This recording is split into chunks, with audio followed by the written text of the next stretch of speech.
improvement they discussed. This wasn't a knee-jerk reaction or a knee-jerk decision that just happened. It has been an ongoing conversation. Dr. Herring released a statement about the board's decision, saying that she remains committed to the students and listing several accomplishments over her 3 years in the position. But she also mentioned that her last performance evaluation had feedback about a focus on, quote, additional engagement and stronger communication efforts. Collins says with a year to find someone new, they have plenty of time to get this right. Change happens, and I think it's important. I think it's important for everyone to understand that it is our goal and our commitment to continue the work to make sure that this is a seamless transition. The school board meeting starts at 2:30 today. There is a public comment section in the meeting that begins at 6. You have to sign up. If you want to speak, you can do that starting at 5 o'clock. The board says they welcome input on anything except for personnel matters. Back to you. Chrissy, thank you. And we are going to, of course, keep a close eye on what happens during today's board meeting and share those details for you on air and online. Still ahead after the break, we are taking a closer look at how Pride Month came to be set in June. The answer might just surprise you. Where you end the day ready to take on tomorrow. Weather can't run from the 11 Alive Thunder Truck. A mobile weather center with the power and speed to chase down the strongest storms and bring you on-the-ground conditions. The 11 Alive Thunder Truck, sponsored by Landmark Dodge. Fighting social inequality is on all of us. That's why 11 Alive is committed to sharing diverse perspectives, exposing injustice, and finding solutions. Voices for Equality, sponsored by Georgia Power and our other partners. The 11 Alive Storm Trackers. It's how you see weather happening now across Metro Atlanta. These severe storms are now closing in. We could be talking about damaging winds, hail, and how you can plan ahead by knowing what's coming overhead. Heavy storms are rolling in. Expect pop-up thunderstorms and rain all day long. And how you'll be weather ready wherever you are. We expect at any moment a tornado warning could be issued. The 11 Alive Storm Trackers. It's how you'll be prepared and stay safe. 11 Alive Morning News. We began with breaking news this morning. Is where you know what's happening now. 11 Alive is live on the scene. Where you can confidently plan ahead. This severe weather is intensifying. By knowing what's coming overhead. And we're Atlanta's traffic expert. We've seen delays almost 30 minutes worth of helps you get there on time. Every time. 11 Alive Morning News is where you start the day prepared. Watch weekdays 5 to 7 a.m. If you see breaking news or severe weather near you, snap it and share it using Near Me on the 11 Alive News app. Want to verify if something's true or false? Record your question and send it. Download the 11 Alive News app to use Near Me. 11 Alive News at 11 p.m. is where you find out what's happening now across Metro Atlanta. We begin tonight with breaking news out of Cobb County, where a neighborhood is now... where you stay a step ahead of severe weather. Our storm risk has now been upgraded to a... and the only place where you can verify fact versus fiction. 11 Alive can verify that claim is false. 11 Alive News at 11 p.m. where you end the day ready to take on tomorrow. Weather can't run from the 11 Alive Thunder Truck. A mobile weather center with the power and speed to chase down the strongest storms and bring you on-the-ground conditions. The 11 Alive Thunder Truck, sponsored by Landmark Dodge.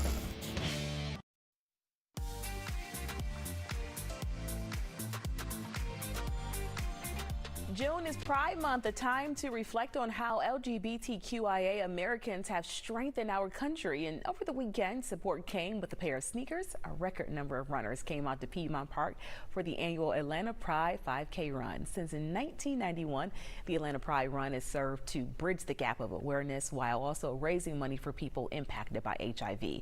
Organizers tell 11 Alive that 2,000 people took part in this year's event, and that is double of participants from last year. And many of them also got some free hugs. I gain a sense of love and unity when I do it. It's an amazing feeling to have the support, so giving it is even more rewarding. And in addition to raising money for people living with HIV, the race also serves as a qualifier for the Peachtree Road Race, which takes place on the 4th of July. As we continue Pride Month celebrations, we know we're going to see parades, festivals, concerts all across the country supporting the LGBTQIA community. But do you know why it is observed in June? Ariane Till from our Verify team explains. Pride Month is a celebration of visibility, equality, and self-affirmation for the queer community each June. There are many LGBTQ+ themed events in cities across the country. Streets lined with rainbow flags and flowers galore, and of course, huge parades around the country. While onlookers may see Pride as joyous and celebratory, a viral meme claims that the first Pride was a riot against police brutality. So let's verify. Did Pride Month start as a protest? Our sources are the Library of Congress and the ACLU. On June 28, 1969, police raided the Stonewall Inn, a popular gay bar in Greenwich Village, New York. That day marked the beginning of a 6-day standoff between police and LGBTQ+ protesters known as the Stonewall Uprising. Many patrons were brutalized and 13 people were arrested. According to the Library of Congress, quote, "The Stonewall Uprising was a tipping point for the gay liberation movement in the United States," unquote. At the time, homosexuality was defined as a mental illness, and according to the ACLU, some states' sodomy laws were rewritten to target same-sex couples. Bars and restaurants could get shut down for having gay employees or serving gay patrons. The ACLU of New York says, quote, "Police raids on gay bars were common, but on that particular night, members of the city's LGBT community decided to fight back, sparking an uprising that would launch a new era of resistance and revolution," unquote. The organization describes Stonewall as a protest against the NYPD. The first Pride March in New York City was held on June 28, 1970, the one-year anniversary of the Stonewall Uprising. So we can verify, yes, Pride Month did start as a protest. With your Verify, I'm Ariane Till. 1-0. Eddie hits it to right. Drifting back is Smith. It's gone! A grand slam! Eddie Rosario, the hero for the Atlanta Braves on Sunday when they were down 5-4 in the top of the ninth with 2 outs, bases loaded. Rosario came in clutch, pushing the Braves to the series win out west. Now the Bravos are headed back for a little day off before returning to Truist Park for a 6-game homestand. Andrew, baseball weather for us? Yeah, it's going to be baseball weather at least for this weekend. We are going to have a little bit of rain chances here. Them, yes, but not directly at them of what we're being told now. It just unfortunately may have hit them. But again, we don't know it all. So I don't want you to cling to what I just told you as golden because we haven't interviewed or finished interviewing everybody. But something was thrown. And yes, it hit the children, but we're not sure if it was thrown directly at them. And I forget the other part of your question. Well, I pretty much was, I just want to make sure those facts that are being put out by the law firm that's representing the family were accurate with what your investigators are saying as well. Because like you say, you're really only getting information from one side on your side. Correct. And what they're talking about is, you know. Well, they're just like us. They're getting information. People are talking to them and telling them information. And my job, his job, well, not him. He doesn't work for me. And all of my detectives, their job is to weed out what is the truth and what is not the truth. And I'm not going to stand here and tell you that saying what they're putting out there is inaccurate. It's just I don't know yet. Sheriff, is it an accurate summation to say that basically there's a lot of moving parts to all this, but your agency has to rule out whether there's any kind of self-defense or stand your ground component before you decide whether or not an arrest is appropriate? Absolutely. I have to. It's not a choice. The law clearly says that. And I'm here to tell you I'm not going to violate the law, okay, in regards to that. I'm not going to circumvent it. My point being, somebody shot someone else, you have to decide whether or not that shooting was justified under the law. That is correct. Yep, it is. Andy, I'll come to you in a minute. I just want to know, have you released the genders and ages of the children yet? No, we have not. Sheriff, was this captured on a Ring video camera, and can you characterize what you see in the Ring video camera? That's what we're trying to determine right now. We don't know. You don't know if it was captured or not? Correct. So there was a Ring video camera there, but you don't know if you got the video? No, it's not a Ring camera. We don't know if we got video of. I can't tell you that. okay, at the moment. Let's You're put it looking that for video, but none has been obtained by your agency. Oh, look at there. Come up here and talk for me. No, I'm just saying. I wanna No, make you're sure I'm absolutely clear. correct. Yep, that's right. Sheriff, when you said this has been an ongoing feud, how often were your deputies called out? Do you have, was it like a every week type thing?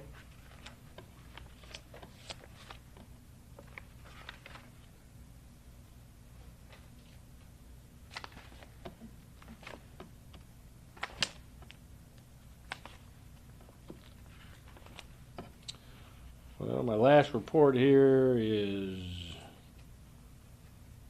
that's a 911 hang-up. I don't know if that's related to it. I haven't read that one in depth. But the first report I have in my hand is January 16th of 2021. So- And there's others So in a half between. dozen over a couple-year period? That would be about, that's a good guess of what I have in my hand. Try not to guess. I'm trying to determine. What I have in my hand. One, We're still going through them, basically. There's still quite a few calls. We have to determine when they come in as a call for service, that it may not be that particular apartment. So several instances where you've been called to this address over the last year and a half? Yes. 6 to 8. How about that? What's that? 6 to 8. Okay, thank you. Sheriff, I'm sorry, but he characterized your response, and I'm not sure I understand it. Is there video of the incident or not? We don't know. Okay, and we're trying to find out if there is.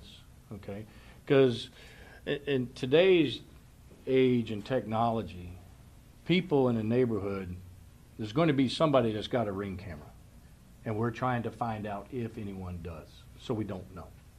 Okay, and just because they have a Ring camera doesn't even mean that video was recorded. Does that make sense? It does. Thank Okay, you're welcome. Sheriff, when you talk about the history between these parties, was there a specific argument that goes back to 2021? Was it usually over being on that land? Like, what were they disagreeing about over the years? It's a wide range of children playing in the front of the apartment or quadruplex, whatever you want to call it, or being on the property. Okay, this is not unusual calls for us. I know y'all, it isn't your highlight or first page reporting, but neighborhood disturbances are common for us that we respond to.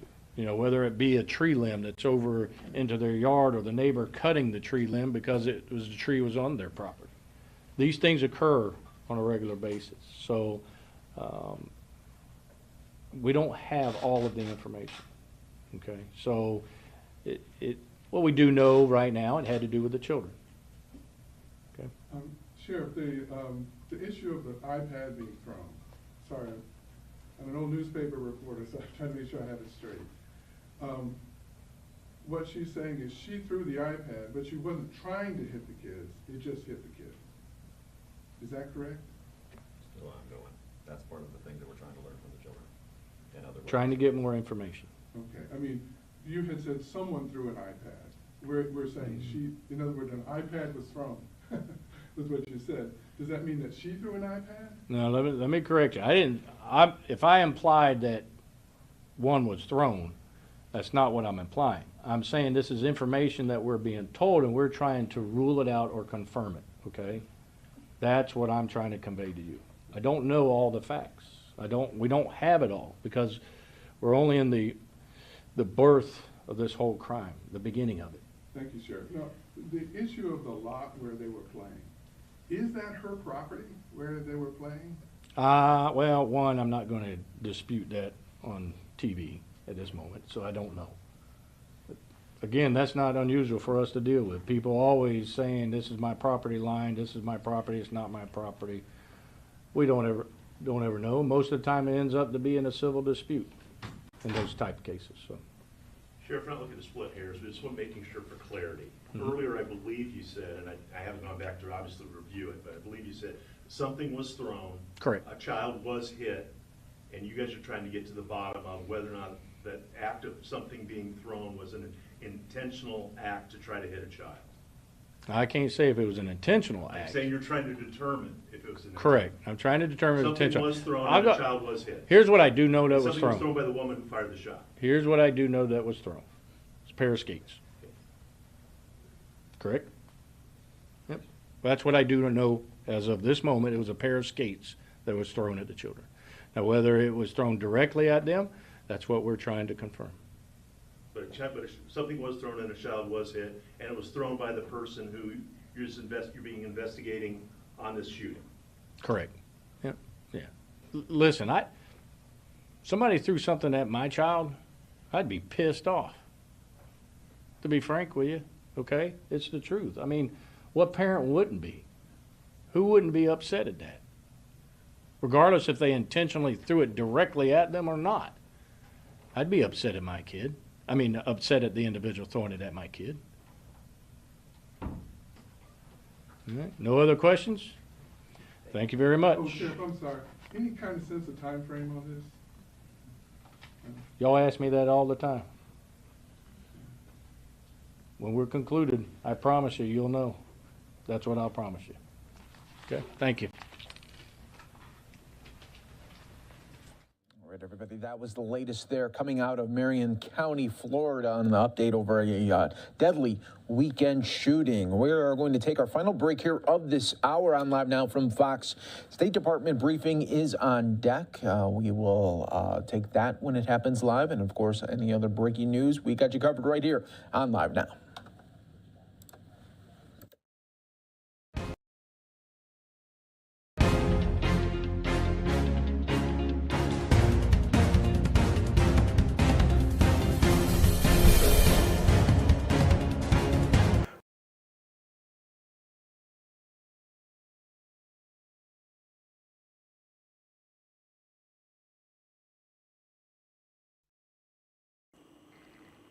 Time now for a look at the weather. Warm memories wherever you go. The weather, sponsored by Qatar Airways. There'll be little change over the next few days, although it will gradually turn warmer in the west. There's a chance of heavy showers in the south to end the week. Before then, there'll be a mostly dry and clear evening, but low cloud will be spreading back across the east. Central and eastern Britain will see cloud returning to most parts tonight, with a little drizzle possible in places. The cloud will keep it fairly mild there, but elsewhere, light winds and starry skies mean it'll turn quite chilly out of town. Tomorrow morning, we'll see early cloud over Britain, burning back to the east, and patchy drizzle dying out, while Ireland, Northern Ireland and Britain's western fringes can expect plenty of sunshine throughout. It'll be rather cool in the north and the east, warm in the sunshine elsewhere.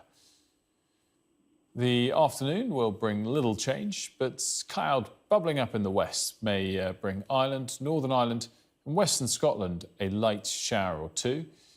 Wednesday looks very similar, although East Anglia can expect more sunshine. That's the weather for you. The weather, sponsored by Qatar Airways. This is the News Hour on Sky, and coming up, Prince Harry is criticised for not turning up as his phone hacking case gets underway at the High Court. All the latest next.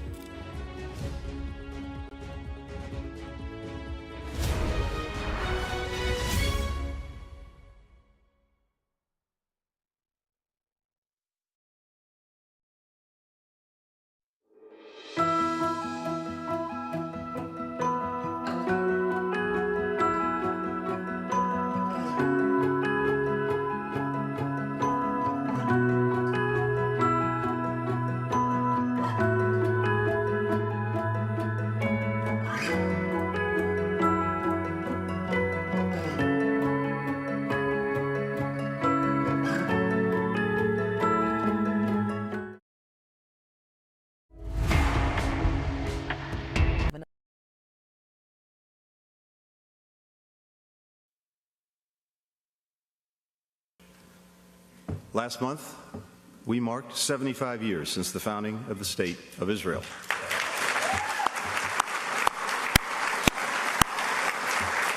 Today, Today, we celebrate 75 years of the U.S.-Israeli partnership.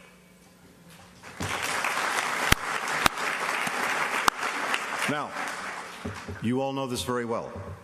That partnership touches on every aspect of our lives, from security to business, from energy to public health. Our ties have not only delivered for one another, but for countries around the world, making deserts bloom, developing the clean energy technologies of the future, producing vaccines, charting the future of space exploration, and so much more. And the depth and breadth of that partnership between our governments is matched only by the strength of the ties between our peoples. This partnership between the United States and Israel is indispensable, but it was not inevitable. As Israel prepared to declare its independence, many members of President Truman's cabinet, including the Secretary of State, counseled against recognizing Israel, convinced that an independent Jewish state could not survive, that it wasn't economically viable, that it lacked the natural resources to serve as the Jewish homeland, that it couldn't bear an influx of immigrants, that it simply faced too many security threats. Not everyone thought that way.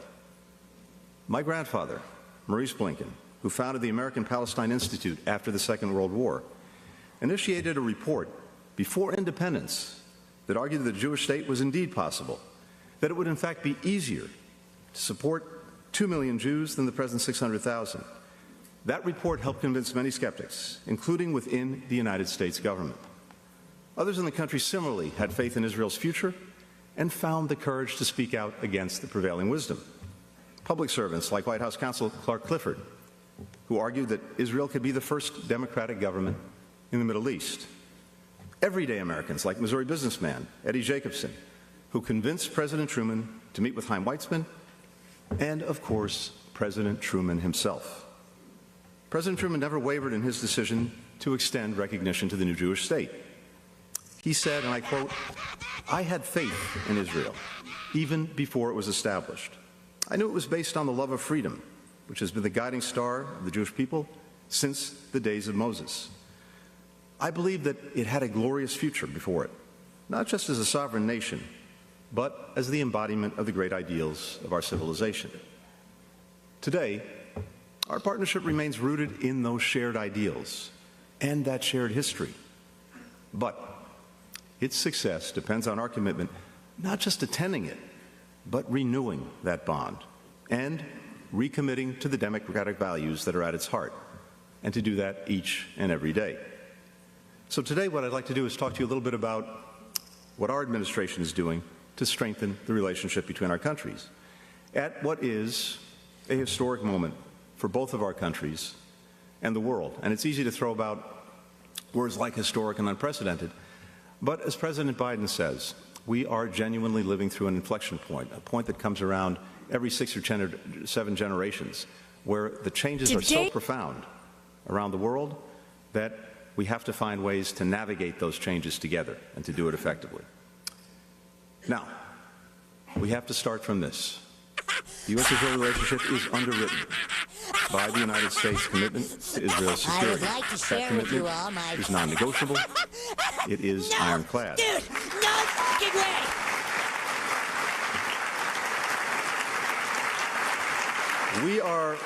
We are providing $3.3 billion in foreign military financing to Israel each year. On top of that, Israel receives $500 million in funding for missile defense, tens of millions more for new counter-drone and anti-tunneling technologies. That is in keeping with the 2016 Memorandum of Understanding negotiated by the Obama-Biden administration, and it is more than at any point in the history of our relationship. We're also delivering an additional $1 billion in funding to replenish supplies for Israel's Iron Dome, the missile defense system that we developed together and that has saved countless lives. All of this has been secured in partnership with our Congress with bipartisan support. We're also expanding our joint military exercises that improve how our forces work together seamlessly. This year, we have more joint exercises scheduled than at any point in our history. We're also conducting joint research and development on advanced military capabilities, working together on cutting-edge defense. Make public. Okay, folks, we do want to go out live right now to the Capitol Hill here, where House oversight leaders just reviewed the FBI Biden documents. Let's listen right here on Live Now from Fox.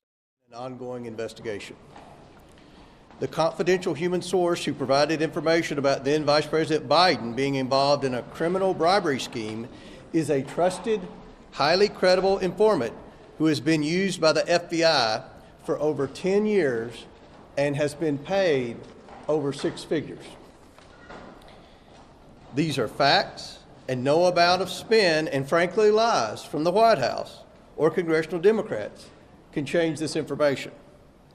At the briefing, the FBI again refused to hand over the unclassified record to the custody of the House Oversight Committee, and we will now initiate contempt of Congress hearings this Thursday.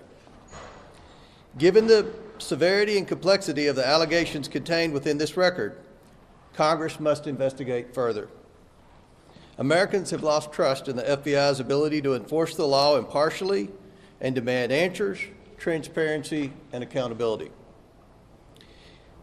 The investigation is not dead. This is only the beginning. It appears this investigation is part of an ongoing investigation, which I assume is in Delaware.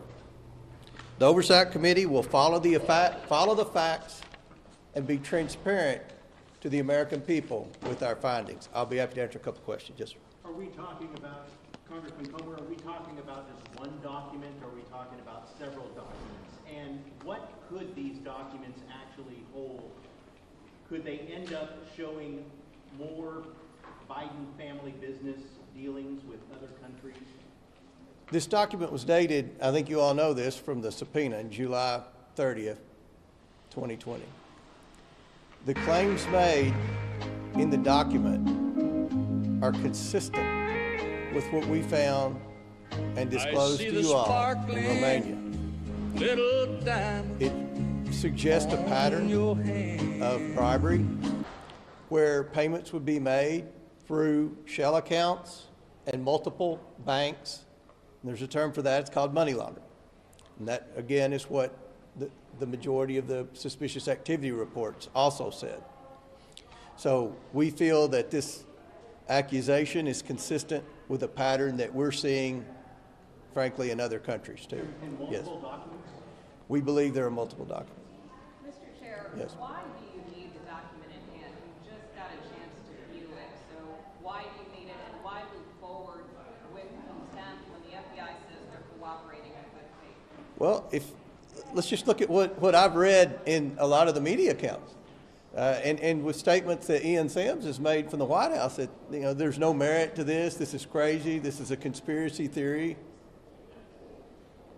And you're just supposed to take my word or the FBI's word. I'm supposed to take the FBI's word that they're investigating this, or that you're going to write that the source is unverified, or whatever. Remember, the main reason they're not wanting to make this public is because they're concerned about the source, the highly credible, and I haven't read that in a lot of outlets, the highly credible source that's been with the Bureau since the Obama administration. One more question. What's Thank you very much, Chairman Comer. In addition to initiating contempt proceedings, do you plan to, or do you expect in the near future, refer criminal charges to the DOJ despite the DOJ? Right now we want the Form 1023. We believe, due to the fact that it is not classified, this is not a classified document, that this is an important part of our investigation, and we want to have this document in hand. I'll do one more. Yeah. All right.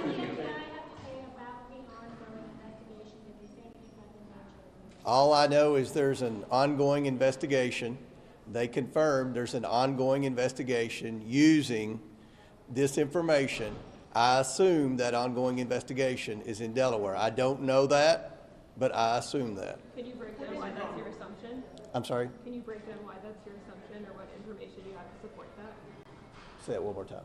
Can you break down why that's your assumption and what information you have to support that it's based in Delaware? I assume it's Delaware. I'll put it like that. What country is foreign national from? Mr. Chair, could Yes. you take notes today? Were you able to take notes in there? I took notes on the unclassified portion, but then there was a classified portion I didn't take notes If you on. want to have follow-up briefings from the FBI on this, again. The ball's in the FBI's court. Thank you all very much. All right, Representative Comer there speaking after reviewing the Biden FBI documents there. He says that the documents suggest patterns Of our larger metro community, I feel it's necessary to draw attention to how this issue impacts our community, state, and our very democracy. Bitter Southerner published a profile about Tortuguita at the beginning of the year, actually end of last year. The piece itself was heartbreaking because one day a member of our community was active and vibrant, sharing their love of community and working to make the spaces we share better. The next day they were gone. I struggled to reconcile what I read in that piece with the way the events that led to their death were characterized. And just like this project, their death leaves more questions than answers. Before my election, I was a business consultant. I believe in data, I believe in facts and patterns, and I believe that the stories we tell should be rooted in truth as we can know it. The foundations of our democracy require that veracity. I say that to say this. There's a set of facts and data that lead me to say that democracy in Georgia is in danger. This session, I saw an alarming pattern of government overreach. Here are the facts. The Attorney General pursued legislation that expanded his power. We saw a suite of legislation that sought to undermine local control. We saw legislation reinstating mandatory minimums, which we know from decades of data do more harm than good. We saw our right to organize, enshrined in the First Amendment, attacked. Some of those bills are now law, and the ones we defeated are already expected to come up next year. The consequences of these efforts are nothing less than the erosion to our own personal autonomy and agency. Throughout the legislative session, when given the opportunity to reduce tension, our leaders unfortunately chose to inflame them. From the raid that killed Tortuguita to the messaging that criminalizes the expression of our First Amendment right to organize, every conflict that led to escalation eventually centered on this project. And at every opportunity, the community has been ignored, and trust in our leaders and trust in democracy itself has been eroded. And I don't say this lightly, by the way. I'm not, posturing here. It really was every conflict that crystallized for me when last weekend there was a vigil for Tortuguita, and a constituent in my district who does a lot of work in Atlanta asked if I would attend because they were afraid they'd be harassed by law enforcement. They didn't feel comfortable without the presence of an elected official. A community should be able to assemble without fear of being attacked by the people who are sworn to protect them. Grief should not require an escort. The data and the facts of this situation lead a rational observer to conclude that our public safety officers are acting in their own interest, pursuing the goals of their institution rather than the safety of the public. The escalation of police misconduct enabled by inaction must end. We've been told that the community was informed of plans for this project and that there has been a lot of transparency. However, the site of our vigil for Tortuguita was a church that is right next to the new development. Yet somehow they had no idea. Conduct enabled by inaction must end. We've been told that the community was informed of plans for this project and that there has been a lot of transparency. However, the site of our vigil for Tortuguita was a church that is right next to the new development. Yet somehow they had no idea they'd be conducting services next to a shooting range. They didn't know. They were actually very shocked to find that out. And about the shooting range, on the other side, there's a juvenile detention facility. Has there been any thought given to what the constant sound of gunfire, essentially war, might do to the children in that facility who are already facing immense challenges? Because of the myths and disinformation surrounding this project, we have more questions than answers, more speculation than fact. We've been told that the options are to develop this property as a training center or allow it to remain in disrepair. Are there really no other options? And what guarantee do we have that the promised mitigations, the alleged community benefits like replacing a blighted site with hiking trails, will come to fruition? Once the training facility is built, will the budget for the improvements that make this palatable disappear? This will only serve to erode trust in our institutions and in democracy itself. This project has come to mean more than the funds appropriated or the construction process. It has become a test to determine whether or not we can hold those who abuse their power accountable, for those who seek to undermine our ability to organize, who would diminish our agency in order to bolster their own, for people like the Attorney General, for all of them. Allowing this development signals that they will not face consequences. The raid on the Atlanta Solidarity Fund was an attack on our values. It was an attack on our community. I know it was an attack because our two U.S. senators decried it as such. The people who are undermining our communities and our political capacity want you to move this project forward so that they know you won't hold them accountable for the attack on the Solidarity Fund or the campaign they continue to wage against our communities. The sad reality is this is now bigger than just a local issue. If you approve this project, you take a side.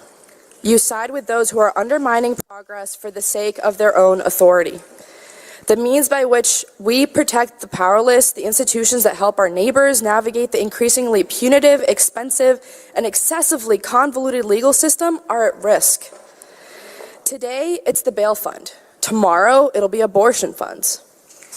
All of this makes it increasingly difficult to protect the marginalized and vulnerable. As our messy, fraught democracy gives way to authoritarianism, you'll be siding with the strong few against the just many.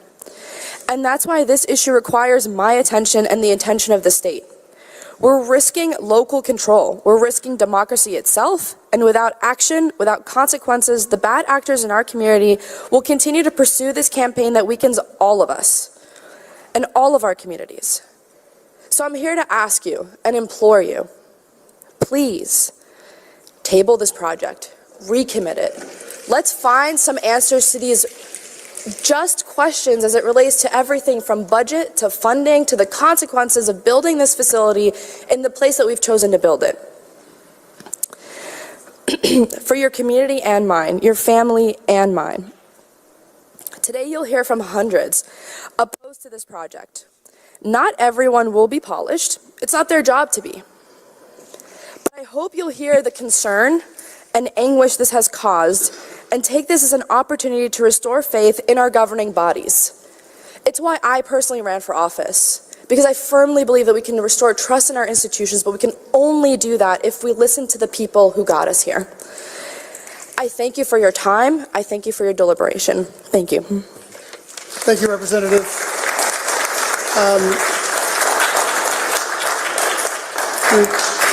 Make sure that there are, Madam Clerk, do we have any other elected officials? No. Okay, so we will move to the general public. We have over 350 folks signed up, so we have a lot of folks today. Like last time, I'm going to ask that we just keep the cheering down so we can keep everything moving quickly so that everybody at the end of the list has as much chance at the beginning. I'm going to call 10 in at a time. We're going to let the front row be where those 10 are seated so it makes it easier to get to the podium. I apologize in advance for mispronouncing anybody's name, and I'm doing my best to look through all the lists around time that's been allocated to others. It'll be 2 minutes unless you have time allocated from others. First, we'll have Reverend James Woodall, followed by Killian Boatley, Jamie Bork, London Grimes, Darshan Margaram, Maudrey Giles, Alan Lee, Gary Spencer, James Davenport, and Jacqueline Eccles. Those will be our first 10 speakers. There are still people waiting to sign up too if they can be added. We would appreciate it. Someone make a motion to allow. The sign up, just as clarification, the sign up sheets per code, the sign up ends when public comment begins. So first is Reverend James Woodall. have one seat. That is per code. You started late. Reverend James Woodall will have up to 4 minutes. Mr. President, I think I should have had an additional 4 minutes, which would total 6. I'm looking through.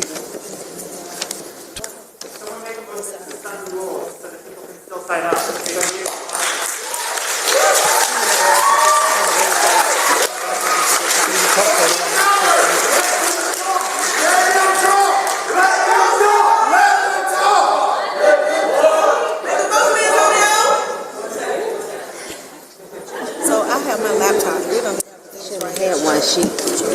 5 sheets. Reverend, I just got the new sheet. Reverend Woodall, you have up to 6 minutes.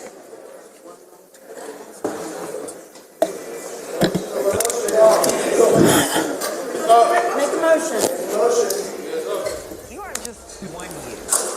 Handicapped elevator, the elevators were stuck. We're not allowed to come up. So we could not get up here to sign up. Up to 6 minutes.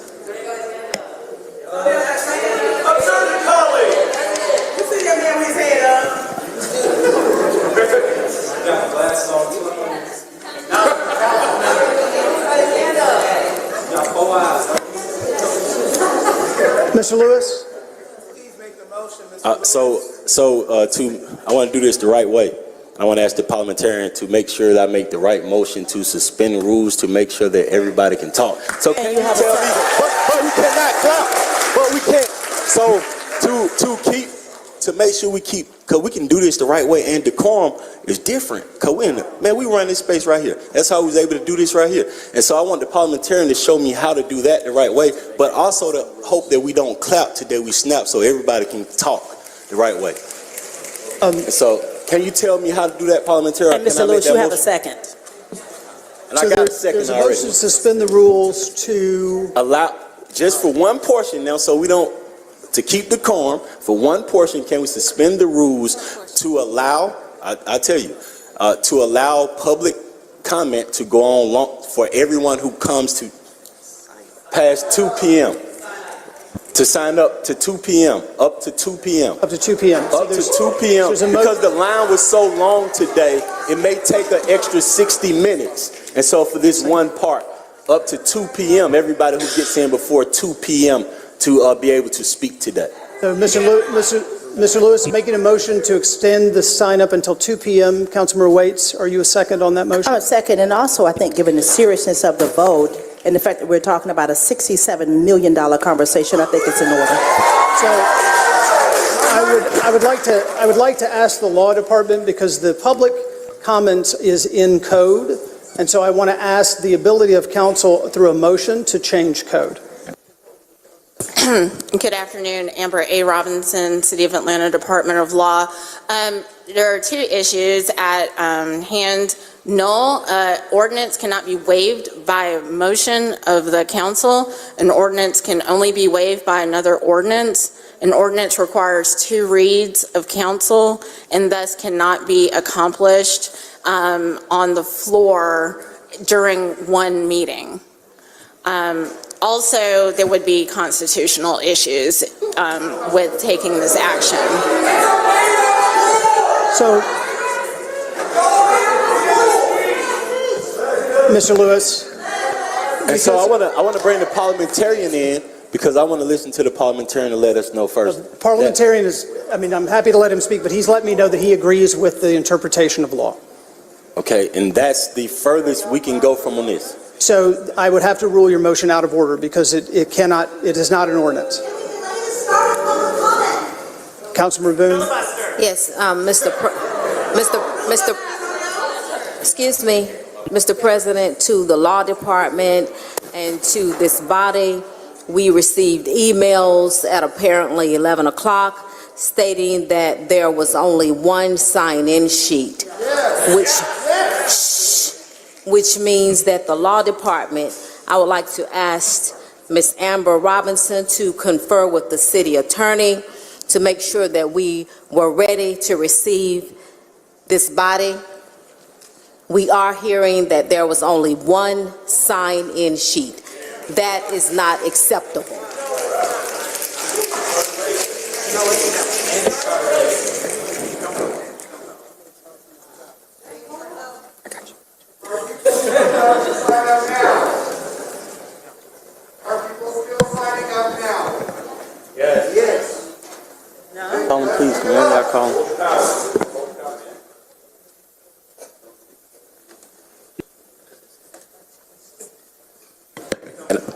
President, I think my goal is same as everybody else's goal here, just to make sure everybody here can speak, but want to do it the right way. Understood, but Councilmember Lewis, unfortunately, the rules that this body has adopted are the ones that I'm required to enforce. And so that is where we stand. And I appreciate you. Nobody started until all of our speakers are signed up. We'll sit here all night. But no, we. And I'll say that I accept the rules of the body, and I accept. So with that, we'll begin public comment. Reverend Woodall, your time begins. You'll have up to 6 minutes.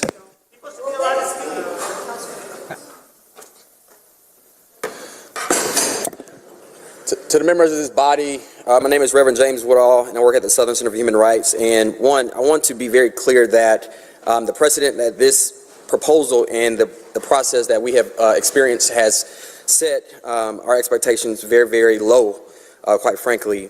But today, as the council considers this piece of legislation that would amend the fiscal year 23 budget to transfer $30 million to support the continued construction of the Atlanta Public Safety Training Center, notwithstanding that policy has we have concerns about that policy that was shared in relation to the ground lease that sold 85 acres of land and 265 acres of green space, in which the Atlanta Police Foundation received this land for what essentially becomes a free amount of money, while charging the city of Atlanta $1 million a year over the next 30 years, while also requiring taxpayers to pay the $30 million initially to construct this facility. What meets us in this moment is immoral and undemocratic.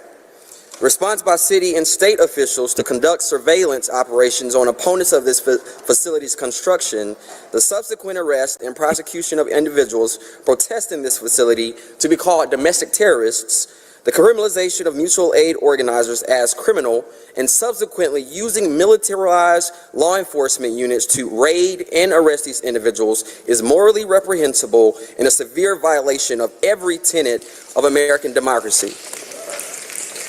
As we walked into the People's City Hall, we were greeted with bomb dogs, SWAT units, officers donning AR-15s, and a heightened security protocol that presents, even if not intentionally, a chilling effect that seeks to chill speech, discourage people from voicing opposition, and ultimately holding our elected officials accountable in this very moment.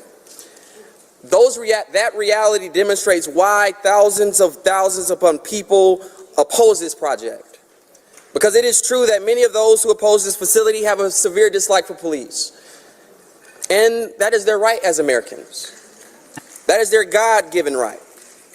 But for many of us, the human rights violations from murdering Manuel Tortuguita Terán and charging dozens of people with RICO and domestic terrorism, to the inhumane conditions of both Fulton and DeKalb County's jail, added with the moving goalpost of city officials related to the financial cost and benefit analysis, is exactly why we organized against it then and exactly why we organize against it now. A vote today for this paper is a public endorsement of war, of human rights abuse, of militarized streets in our city, and a destruction of the constitutional protections of speech, due process, representation, and ultimately dissent. Today's voice will demonstrate to we the people if Atlanta is truly a city of civil and human rights, which I believe this body passed resolutions declaring so. But this vote would demonstrate whether we hold true to that claim or if we are an international city of fascism and authoritarianism. And so I implore each of you today to choose wisely. And in that choice, I ask that God may have mercy on your souls. And to be clear, this proposal was not the organizing cry of the city's uprisings in 2020. What our calls to demand and our demands were justice and accountability. And in this piece of legislation, neither are included. And so I implore you again to recommit this paper back to the committee. Do a proper vetting of where our tax dollars are going so that we can truly get to public safety, because this, unfortunately, is not it. And with that, Mr. Chairman, I yield the floor. Thank you. Next up is Killian Botley, or Botley. You'll have 2 minutes.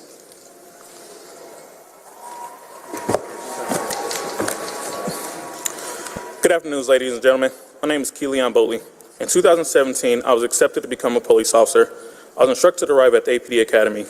I was underwhelmed when I arrived and observed the old rundown building. I had expected a department of this scale to be up to date with their training facility. I still gave it to the benefit of doubts in hopes that this wasn't the case, but unfortunately, I was wrong. My career began as a recruit, and I learned that this facility where we were receiving training was elementary school. And at one point, recruits were trained on one side, while children were learning on the other side. I then learned that the public school realized the facility was not in good conditions to teach children and left the property. During my time as a recruit, I learned that APD had cadre staff there that was extremely knowledgeable in every niche of policing. They had over 100 years of policing combined between the staff, which allowed them to lean on one another to help produce some of Atlanta's finest. I did notice that they had their hands tied when it came to being able to train us. There is no shortage of experience being shared with us, but a major aspect of this profession is being hands-on, which means we did a lot of training scenarios. This profession cannot just be taught in the classroom. You need to go through scenarios. I, however, did notice a lot of our scenarios were makeshifts, meaning that we had to play make-believe with our environment. Our training room was a small room. We had to pretend that when we went in that room, it was a house, apartment, or even a store. We needed to imagine that this is our environment during these scenarios because the staff had to work with what they had. During our traffic stop training, we had to use the field in the park because we had 0 private streets to practice a traffic stop, which is one of the most dangerous things an officer will ever do in his or her career. When it came to learning how to operate a patrol car, we had to ask to use South Fulton PD EVOC track. To practice skid pad, we had to drive down to Forsyth, Georgia. Both these courses are state mandated, and because we don't have our own facility to operate these programs, we are now at the whim of other department scheduling. As state of policing evolves, it is crucial that not only is Atlanta up to date with the training, but leading the way of 21st century policing. Thank you all for your time today. Thank you. Next is Jamie Bork-Lochner. Thank you. You'll have up to 2 minutes.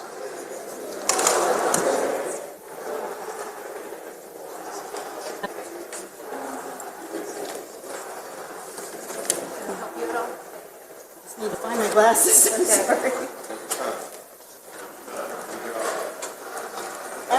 I'll try. Before I begin, I'd like to point out that the disability access to the elevators was shut down by police until we complained, which meant we had little access, many of us, to get to the sign-up sheet, the one sign-up sheet. And that may have broken laws. And that Mayor Dickens' dirty trick claiming City Hall in this very commentary was closed has frightened the general public and is confusing to many who wish to speak. These things have made this a mockery today. This is your process. You should be able to do better. Okay, now, my name is Jamie Lochner, and I live in DeKalb County, and I'm asking you to save your careers here. Vote to put this back in committee. You can do that. Use whatever excuse you want. We don't care. We don't care. Make us out to be the villains, but just vote to put it back in committee. It's not ready to come out. It's not ready for you guys to make this major vote. But if you have to, vote no. The public facility is not for safety. And while I'm sympathetic to the firemen who have been tied to this dubiously funded facility, despite $1 million being cut from the fire and rescue portion of the facility's budget, it's clear that fire and rescue are not the real priority of what we call Cop City. Yet these poor souls have been tasked with covering up the real agenda, which seems to be expanding the Atlanta Police's ability to perpetrate urban warfare, police brutality, and even murder. Time has expired. Stop Cop City. Thank you. Next will be London Grimes. You'll have up to 2 minutes. Good afternoon. My name is London Grimes, and I am here with my 4 siblings, Liana, Danny, Delilah, and Delaney. We are here to support the mayor. Liana says we love you. Danny says we're thankful for you. Delilah says stay in prayer, and Delaney says stay strong. And I say to you, Mayor Dickens, you have had the backs of the youth. and we got your back. We love you, we thank you. Stay in prayer and be strong. Thank you. Thank you. Next will be Darshan Margaram. I apologize. You have up to 2 minutes. Good afternoon. I am Dayshawn Marjoram. I appreciate the arguments for and the arguments against the Public Safety Training Center. But let me be clear, I am for it. I ask the council to vote with your consensus and with the community's long-term interest. I appreciate the mayor and declaring the 2023 year for the youth. He, our mayor, has come under ruthless and privileged attacks, but I am not here to defend him. His records of service speak for itself. And with the community behind him, could you hold just a second, cover. please? Hold just a second. We have a lot of speakers today. Let's let everybody have their speech and move on. Appreciate it. He can cover the ground he walks on. I am here to thank the mayor for giving a voice to those without access to power or money, and giving love and care to those who can't vote, even for our youth. I thank him for his comprehensive approach to public safety with emphasis on prevention and unprecedented investments in our youth. Thank you for our reading program. Thank you for midnight basketball. Thank you for hiring 3,000 Atlanta youth at $15 an hour. Thank you for helping to raise $20 million for early education. And thank you for helping 700 mentors to help guide our youth. Mayor Dickens, your roots, cause, and approach does not go unnoticed, and we are unappreciative to the city, and we're here to say we thank you. Thank you. Next will be Marjorie Giles. Marjorie Giles. Allowed up on the elevator when the handicapped were locked out. You'll have up to 4 minutes. So was the other cop. Good afternoon. I am Marjorie Giles of the Georgia Federation of Public Service Employees. I'm here today to urge you to budget at least 10% pay raise for the city's general employees. The police officers have gotten 40% over the last 4 years. We believe it is now time to recognize the rest of our city's workforce. We do not support any one dime of the HR Commissioner's salary survey recommendations. Too much analysis makes for paralysis. The HR staff should be able to conduct a salary survey. That is a basic function of HR. Why should we pay a consultant to do their job? A consultant would just look at the city's watch and then charge the taxpayers to tell you what time it is. If Ms. Tarlisha Smith is unable or unwilling to conduct the study, my organization will do it for free. At a recent council meeting, I heard the Secretary Treasurer of ASHME say the HR commissioners was not serving the city, its employees, or the mayor well. We agree, she's too divisive and adversarial. We urge the council to give her no funding for her salary survey recommendations. Now, let me just speak briefly on this Cop City controversy. To be clear, we do support a training center, and we definitely support Mayor Dickens. We will not allow the privileged or outsiders to throw rocks and hide their hands, nor will we play plantation politics. No sooner than I said that at the last council meeting I attended, did some lady stroll up to this podium with a shirt depicting Mayor Dickens as a red-nosed, afro-wearing clown. This type of buffoonery has no place in public discourse. I have been black all my life. I have a black father, uncles, brothers that was murdered. I have 2 black sons. I know firsthand the pain caused by law enforcement. This is not just a talking point for me, nor is it an issue to be used by environmentalists to leverage their campaign. Let's be clear, this fight is about trees for the privileged. The city knocked down a whole bunch of trees to gentrify the Beltline. Not one peep or one single protest was arisen. I resent those that use the pain and struggle of black people to advance their cause. These strategic alliances and the racist attacks on our mayor will not stand. You cannot sling mud without dirtying your own hands. Thank you. Thank you. Next will be Alan Lee. Oh, sorry, Councilmember Lewis. And Mr. President, I'm happy that Mr. Bond is here because he understands. He's been studying these rules his entire life, and I want to second whatever motion he's about to make to help us fix this rule thing. Councilmember Bond.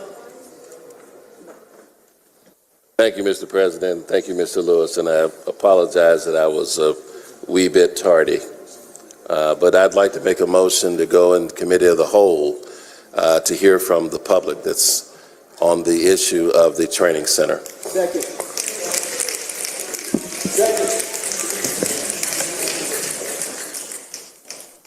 There's a motion to move into committee of the whole by Councilmember Bond, seconded by Councilmember Lewis.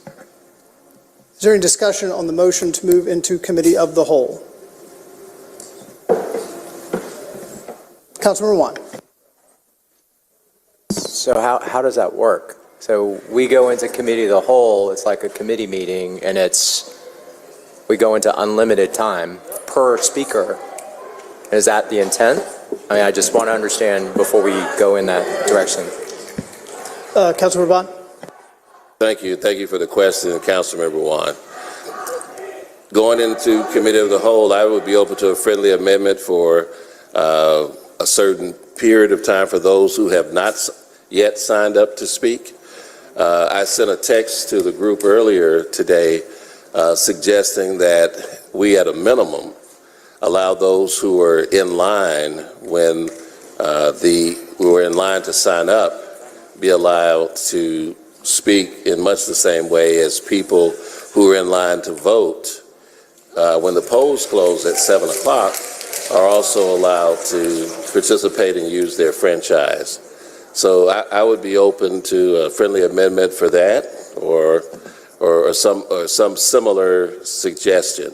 But I have just walked through the atrium. I'm glad that I was delayed because I see the citizenry here that is here to petition their government, and they, regardless of whatever side of the issue that you find yourself on, I believe it is our greater obligation to hear from the public, even if we might not necessarily agree with what the public has to say. And I'm sorry, what? I've gotten a suggestion to allow the sign-up to continue until 2:30 so that people can sign on. Or we're going to committee of the whole, so they have to be able to, they'd have to be able to sign up, up until 2:30 while we're in committee of the whole. Because what time is it now exactly? 1:42. 1:42, so that's almost an exact hour. Almost. So I'd accept that as a friendly amendment. Councilmember Lewis. And once again, I appreciate Mr. Bond for coming. I think part of what we do on this dais is we're going to have folks with different experiences. And I think his experience today and that text that he sent to say, hey, y'all, there's a way we can actually work on this. And so I appreciate you for making this motion. I'm happy to be a second because we want to hear what the people got to say, whether you, what we've been here, I think 5 people have spoken. We've heard 3, 4, and 2 against currently, or the opposite, 3 against and 2 for right now if you're keeping count. And so I want to make sure everybody can talk before we leave here. And so that's why I'm happy he came, and his mastery of Robert's Rules of Order that he's been studying his entire life are on display today. Thank you. Councilmember Juan. Councilmember Bond, may I make a suggestion that perhaps rather than doing it where it's kind of perceived as an extension of the public comment, that we do it as right after public comment ends, we go into the committee of whole and accept a certain number of additional speakers subject to the same. Let me finish. We're going to get to the same point. I'm just trying to get it as a procedural way. But we extend it. We go into committee of whole immediately following public comment.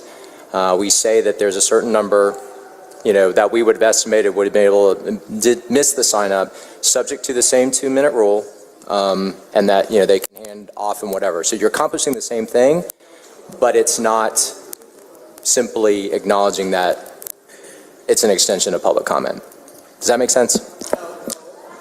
No, I'm asking the actually, council member. He understands. Actually, it does make sense. Thank you. It will exhaust the existing list that we have.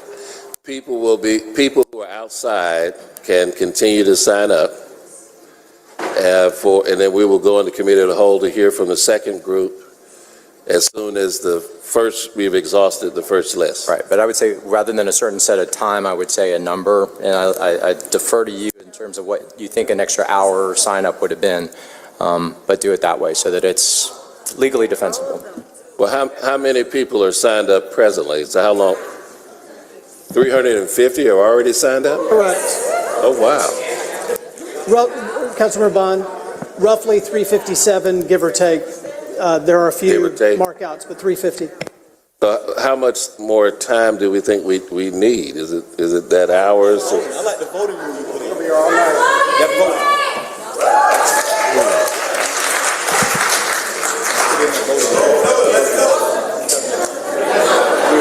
Well, okay. I make a suggestion. All right. Councilman Lewis, Councilman, you don't have the floor. Councilmember Boone, Councilmember Bond has the floor. Lewis has given me a suggestion that whoever has signed up by the time that we have finished the original list of public comment, who is on the new list, we will then go on committee of the whole and hear from those. And I accept that as a friendly amendment. Nobody's able to sign up. Councilmember Boone. Yes, Mr. President, I have one statement. We should have been prepared to accept the people today. Again, we should have been prepared to accept the folks today. Councilmember Lewis. And same thing, President. That when we talk about, I know I just spoke out of turn right then, and you made sure you checked me when I spoke out of turn. I want to make sure that we respect everybody else here today. Make sure we say the same thing to somebody else whenever they speak out of turn as well, because that's the first time I've heard you do that. Equity. So Councilmember Bond, where are we? I knew you made a friendly amendment, but where are we with your motion? I believe we're prepared to vote if no one else has a comment. But just so I'm clear, if you move into committee of the whole now? No, the motion, I accepted Councilmember Wan's premise that we will enter the committee of the whole after we exhaust the present list. And then in the committee of the whole, we will hear from the people who have signed up during that interim. So might I suggest that you remove the motion now and wait to make it until we've exhausted the list? No, I think we ought to go ahead and vote because we're before the public. We've made the motions on the table, and it's already been properly seconded. I think we need to carry the vote. So just so that I'm clear, the motion would be to move into committee of the whole, but to continue with the list as we have it. No, we would continue with the list that we have in hand. We will enter committee of the whole at the conclusion of that list. Right. And then there should be a list put back out there to allow people to sign up so that we can hear from those once the list is exhausted. So might I suggest that you actually make a motion to amend the agenda for that purpose? Because that in essence maintains the integrity of the flow of the meeting. So move to amend the agenda to move into committee of the whole immediately following public comment. It'll get to the same end, but it's a better procedure. That's appropriate. So there's a motion to amend the agenda to move into public comment, to move into committee of the whole following public comment. Is there a second to the motion to amend the agenda? Mr. Lewis was my second. Ms. Waits was your second. Seconded by Councilmember Waits. Is there any discussion on the motion to amend the agenda? Hearing none, we'll move to a vote. Madam Clerk, please open the vote on the motion to amend the agenda.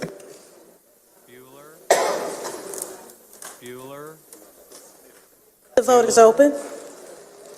Will all members please vote? Here.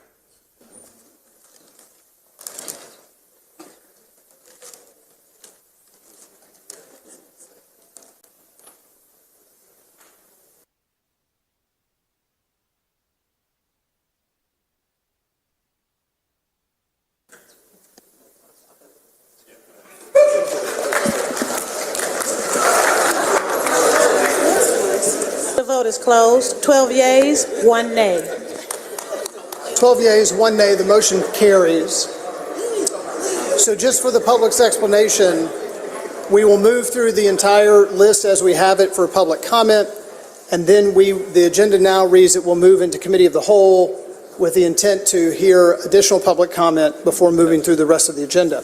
So we'll go back to where we were. Alan Lee, you will have up to 10 minutes due to yielded time. Well, good afternoon, President and members of the council. And I'm probably going to take my full 10 minutes, and I'm going to ask that you tolerate me because I'm moving off of my prepared remarks, and I'm going to go a little impromptu, and I'm going to go off some notes that I wrote while in the hallway and even while sitting in this council chamber.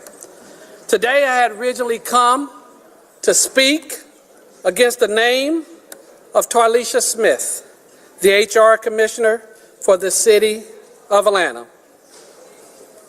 She has not been here very long, but she has caused great harm and hurt to labor relations. And she's on the verge of undermining relationships that the mayor has spent greater than a decade building. But in light of the discussion today, I'm going to table those remarks for another council meeting. But as sure as the sun will rise tomorrow, I will be back to share my concerns as it relates to the duplicity of the HR director. It is important that you have this debate. It's important, and I hear you talking about extending time for the debate so that everybody can have an opportunity to be heard. But I say to you and to this audience that you got to listen to people that not just think like you, but people that may disagree with you. It's fake democracy when we cry for everybody to be heard, so long as they share my thoughts, so long as they share my values. They say if we all think alike, we don't think much. So I want to be respectful of those that may disagree with me, particularly as I heard the little young kids up here. Some of the negative and mean-spirited remarks for so-called adults. The kids is more afraid of some of the folks here than they are of Cop City. And you damn right kids should speak.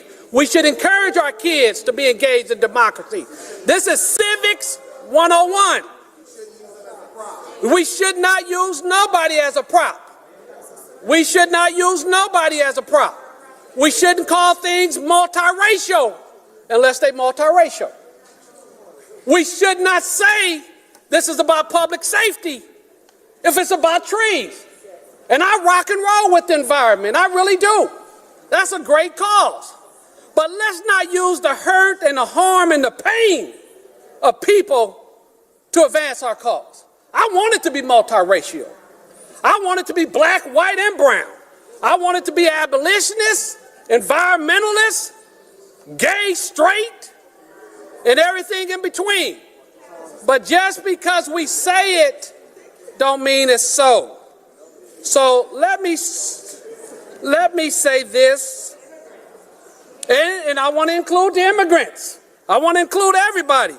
But inclusion is real inclusion. Because I'm with you when you say, Viva Tortuguita. And I mean that with sincerity. I'm with you when you say we got real questions about a man being shot 57 times. I'm with you when you say he was shot in the hands which indicate his hands was up. I'm with you when you say we need outside investigation because the police can't investigate themselves.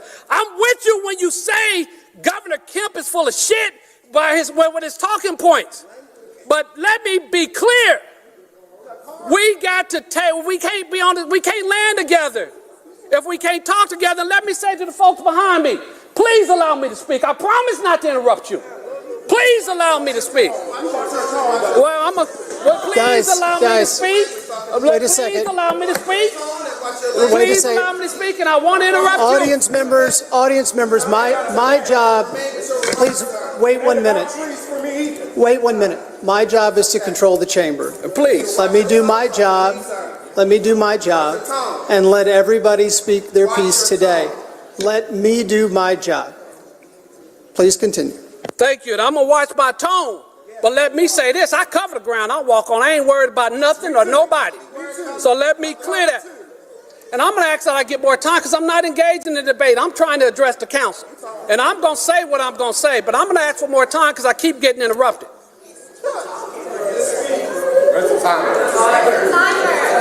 So let me...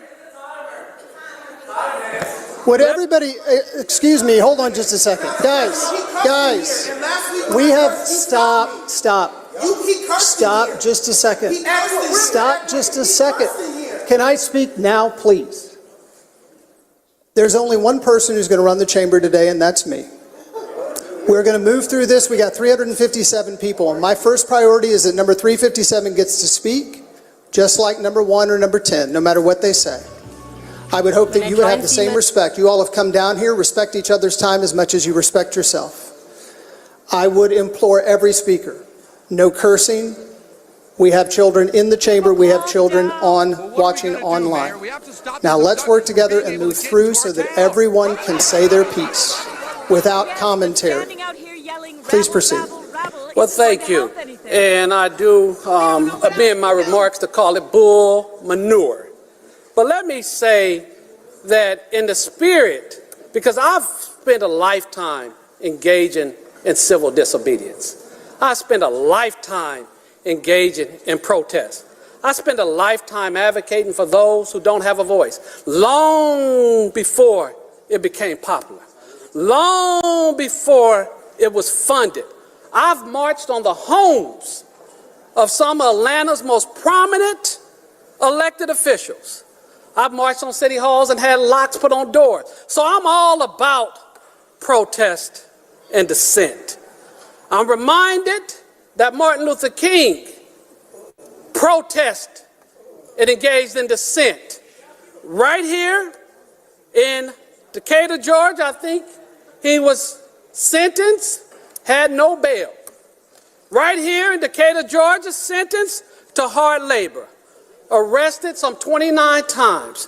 And that was wrong then, and it's wrong now. So I want to encourage the council to use your bully pulpit to say to the prosecutors that those people being held are not terrorists and they need bail to be set. That's no double talk. I am who I am. And I'll also say, without fear of contradiction, that those people who had their homes raided and charged with financial crimes, that was unwise, unprovoked, and foolish, and they need to have the charges dropped. And that's just straight talk. So outraged am I that I will be making a $500 contribution to the Solidarity Fund. But as I say, Viva Tortuguita, I'm going to challenge people to say Viva Breasia Powell. Breathe all the people who have been locked out and left behind. I don't see this type of energy, and that's why I say it's duplicity. And I don't mind forming strategic alliances. That's what I do. That's who I am. But I don't form fake alliances where somebody's always the teacher and I'm always the student. Somebody's always the landlord and I'm always the tenant. Somebody's always the pimp and I'm the prostitute. That's not alliances. So if we want to talk about real alliances, we ought to be talking about how we build bridges together. And if we want to defend trees, let's defend them. That's a fight worth having. But let's not convolute public safety and then try to make it somehow about trees. Because I tell you, I really do believe the training centers probably should have been built in Buckhead But the reality is, no matter where you build it, Buckhead ain't gonna have it. Buckhead won't even allow you to build a bus depot to pick up the 16% white kids there. But I don't see the outrage from people that tell me they my ally. I don't see the outrage. I see selective outrage. And that's what outrage be. I see the selective outrage. I see people talking about we down with the unions. Selectively down with the unions. So I want people to hear me, not with their ears. Hear me with their hearts. Don't hear me as a gay person or a straight person. Hear me just as a person. How would you feel if people came to you during their time of crisis and talked about we need allies and we need to do this together? It would come off as fake and phony. How would you feel if people attacked your mayor? And let me be clear, Mayor Dickens is my mayor. And when he's right, we're going to keep him right. And when he's wrong, we're going to help him find right. But you can't just come in here banging on and bashing a man who's all his life have tried to give voice for the least of thee. And then you try and flip the script and call him a sellout. Say you disagree with his policy. Flip the script and call him an Uncle Tom. Just say you disagree with his policy. Flip the script and call this multiracial. This is not multiracial. This is a room full of white folks with a handful of black folk pretending to speak for the black community. So as you listen, council, I want you to listen as you talk about democracy. Listen to the people that's at the barbershops. Listen to the people that's in your districts. Don't listen to the people that's here. Listen to them too. I thank you for the opportunity to be heard. And I say together we can do it, but these fake alliances will never work. Thank you. Thank you. Next will be Gary Spencer. You'll have up to 2 minutes. Point of information, can we increase the volume a little? Even when we're quiet, I can't quite hear the councilors in the Sure. public. Can we increase the volume in here? Yeah. You'll have up to 2 minutes. I've been told I should have at least 4 extra minutes presidentship. I'm doing my best to get through all the pages to mark time. Let me look quickly.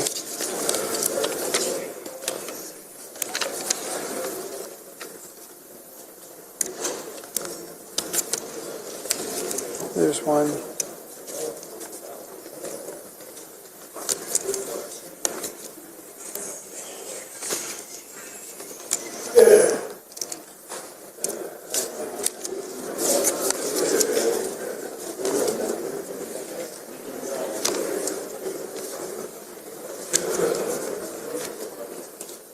You are correct. You have 6 minutes. Thank you. To the members of the Atlanta City Council, my name is Gary Spencer.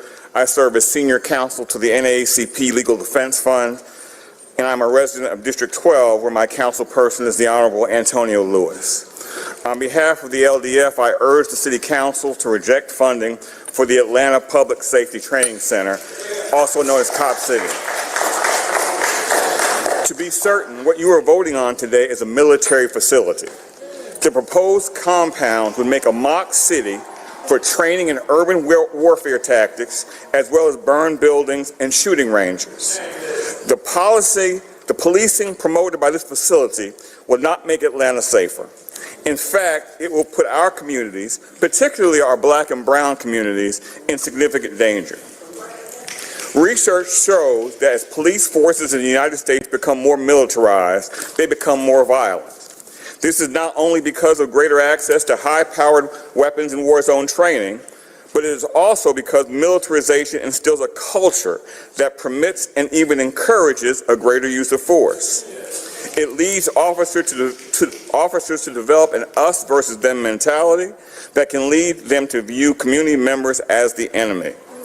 As this culture grows, police increasingly use the military tactics to deal with low-level offenses. SWAT teams become relied upon to execute routine search warrants. A 2018 report by the National Academy of Sciences found that militarized police deployments have little to no effect on crime or officer safety. They do, however, have severe and deadly consequences for our citizens, especially black people.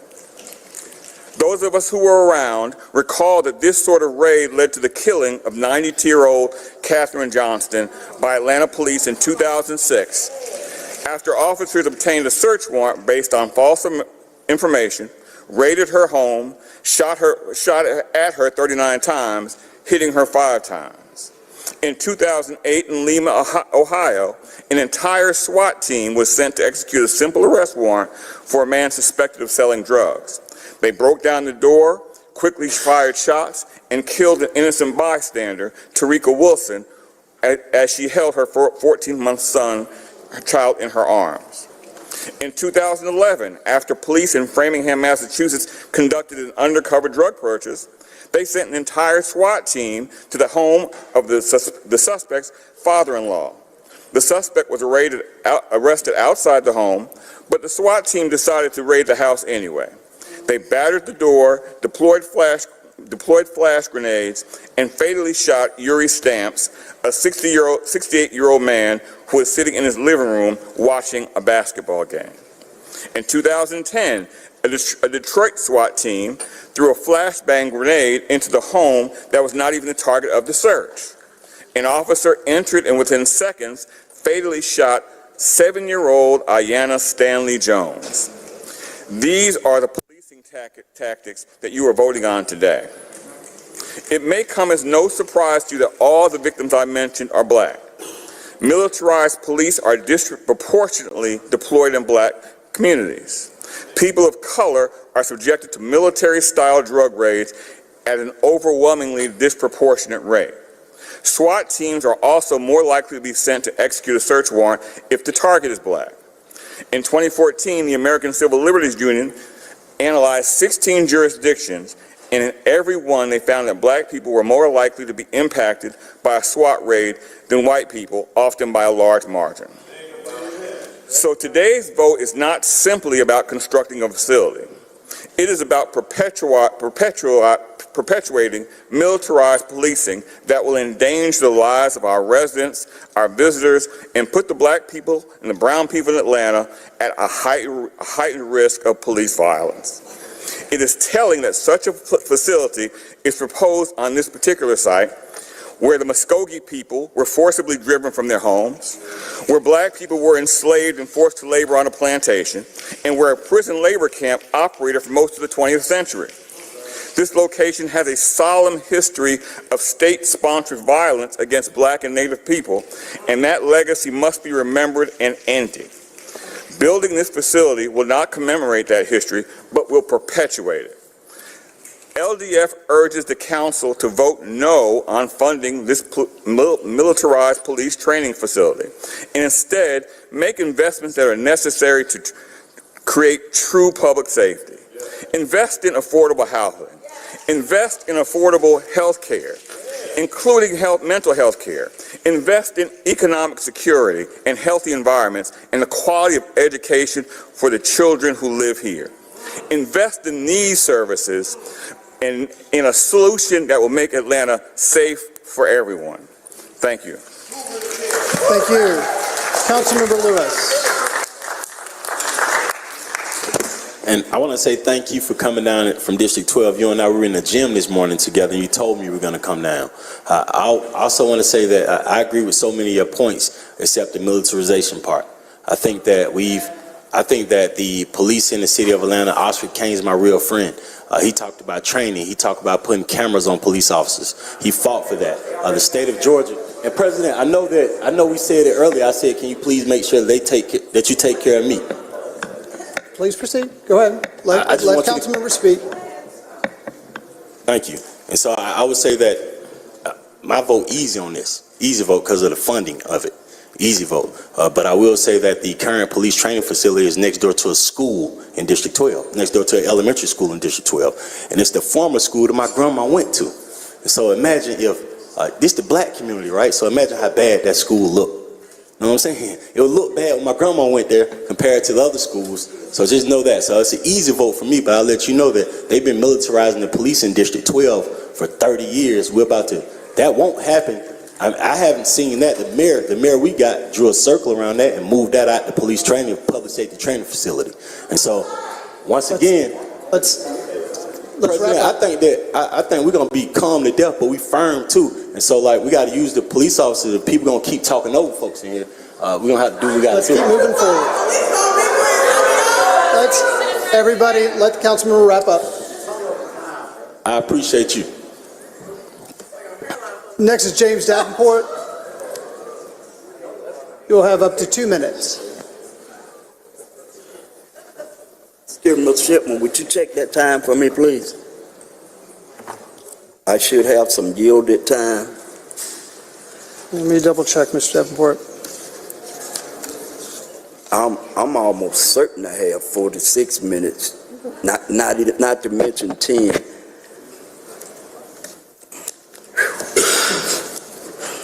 I'm still working through the back sheets, so just give me 1 moment.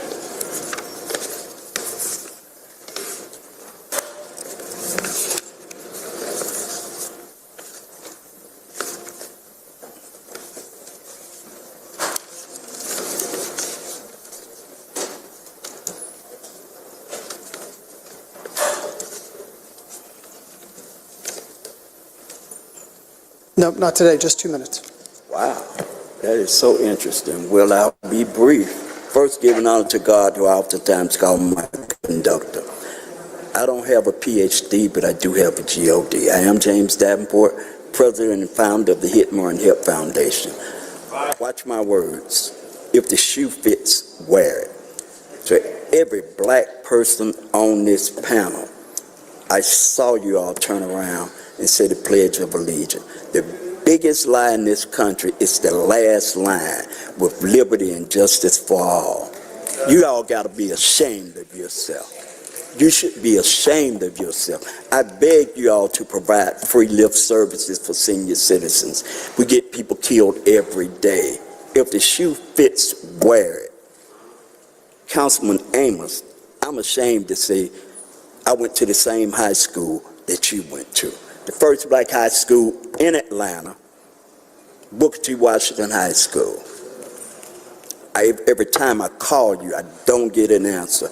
Abel Mabel Thomas asked me to help you in your campaign. When I called to ask you, you never returned my call. To every black people up there, you all should be ashamed of yourself. If the shoe fits, wear it. My grandmama used to say it all the time. If the shoe fits, wear it. I called you all liars the other day.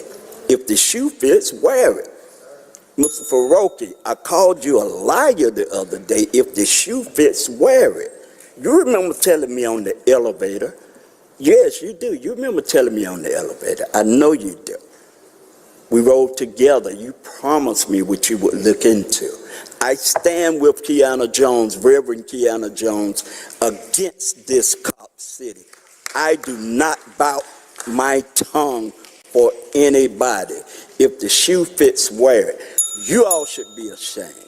If the shoe fits, wear it. You should be ashamed. Time's expired. No way under God's earth. Time's expired, that you Mr. all Davenport. can tell We have to me move that along. Police brutality Thank you, does Mr. not Davenport. exist in Time the is city of expired. Atlanta. I Your still time's have expired. a torn rotator cuff, Thank you, Mr. and I Davenport. told Your you all time's about expired. it, okay? Thank you. Lawsuits coming, but if You've the had shoe your 2 minutes, fits, Mr. wear it. Davenport. Thank you so much. Mr. Amos. Yes, sir, very quickly. Brother Davenport, I apologize, but I don't have a record of a call or a text or a message from you. Sir, I'm not, thank you for your support, man. If you want to get together now so I can make sure you have the right number, I'm more than happy to give it to you, but I just don't have a record of and drag racers in the area. When they arrived, they came upon vehicles racing, with participants setting off fireworks in the vicinity. As the officers approached in their police vehicles, or RPCs, several individuals in the crowd began throwing flower pots and other debris at the officers, shattering the windshield of one of our vehicles. And fortunately, in that incident, no one was injured. The last incident I want to highlight was on the 2400 block of North Broad at approximately 3 a.m. Calls were coming out in the area, and one of our car meet officers came upon an intoxicated male who was attempting to flee in his vehicle. As the officer attempted to investigate this male, the offender became irate, and physically attacked our officer. Our officer was able to take him into custody, but suffered injuries during this attack. Let me say this again. This is totally unacceptable. And I'm beyond sickened, and I'm outraged that so many people think that it's okay to partake in this type of criminal behavior. We all want to make very crystally clear, if anyone was participating in this activity, do not think for one moment that you got away with it. We are not done. And that you not being held accountable is something that's going to continue. This is not.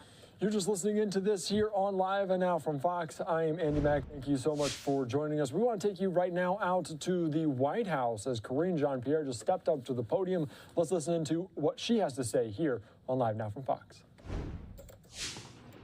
How y'all doing today? So, as Karine said, this afternoon the President's meeting with Prime Minister Mette Frederiksen of Denmark.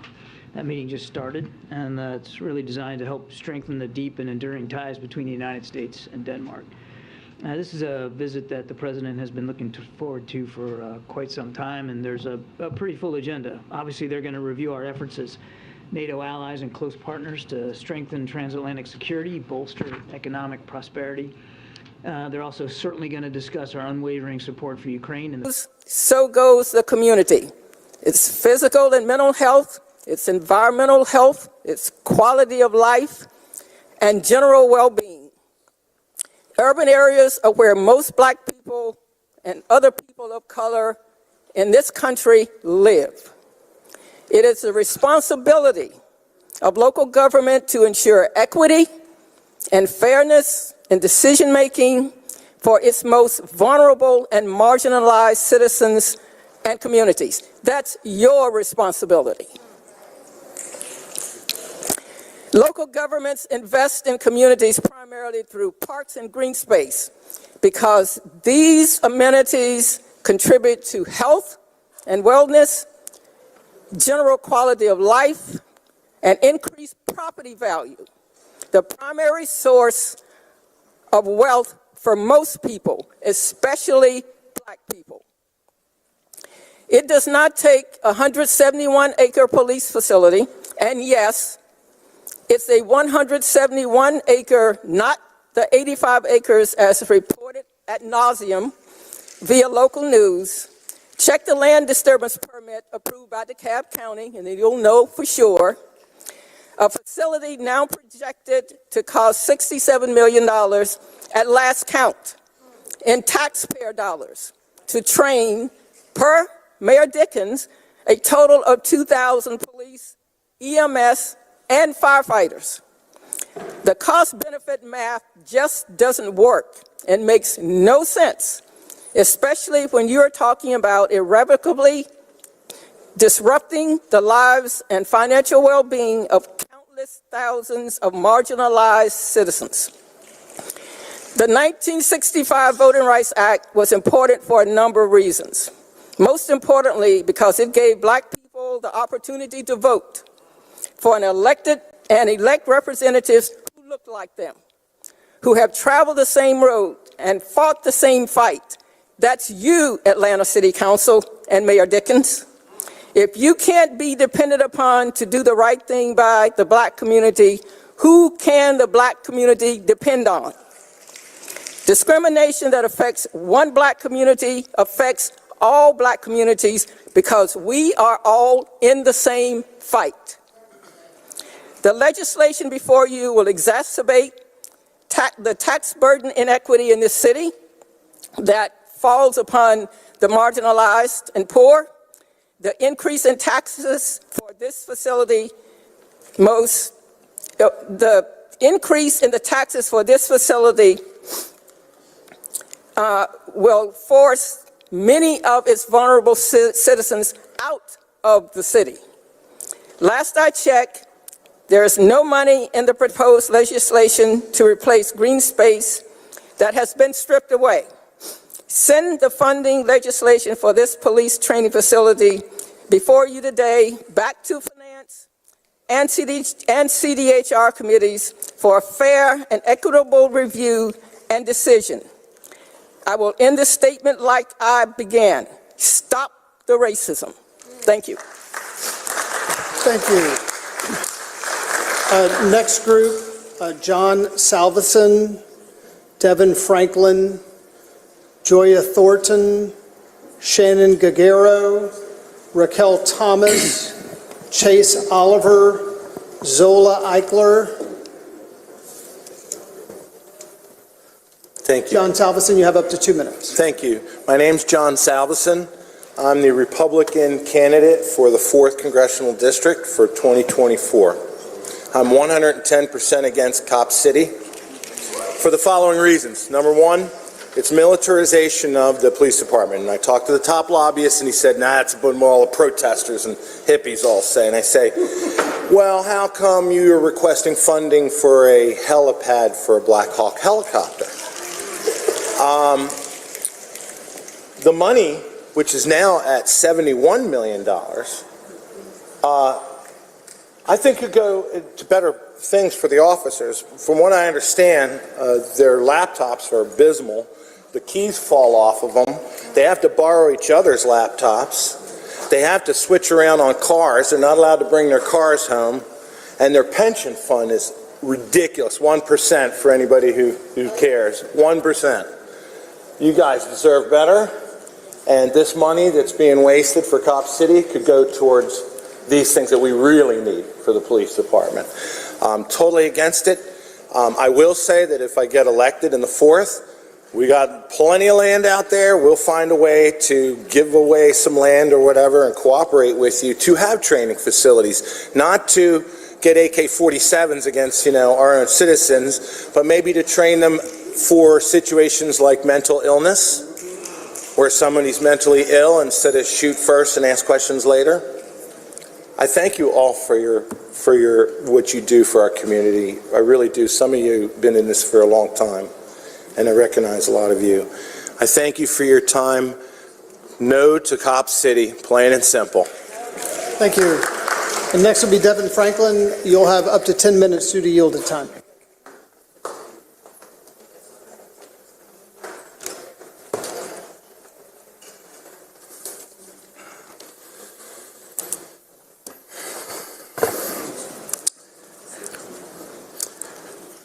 By definition, a red herring is a piece of information that is intended or actually misleading or distracting.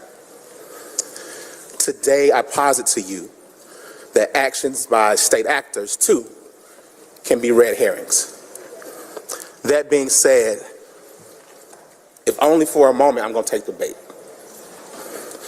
As I'd be remiss if I did not talk to you all about the shameful and performative raid on Atlanta Solidarity Fund. That's not what I wanted to talk to y'all about today, but I got to. Marlon Kautz, Adele McLean, Savannah Patterson. We live in a world where the Atlanta Police Foundation openly advertises on its website that you all are only giving $30 million to a project that we now know you're giving $67 to. And they tell people that in their efforts to raise what's supposed to be their $60 million. I find it really inconsistent that the Solidarity Fund is the one being charged with charitable fraud. And not the Atlanta Police Foundation.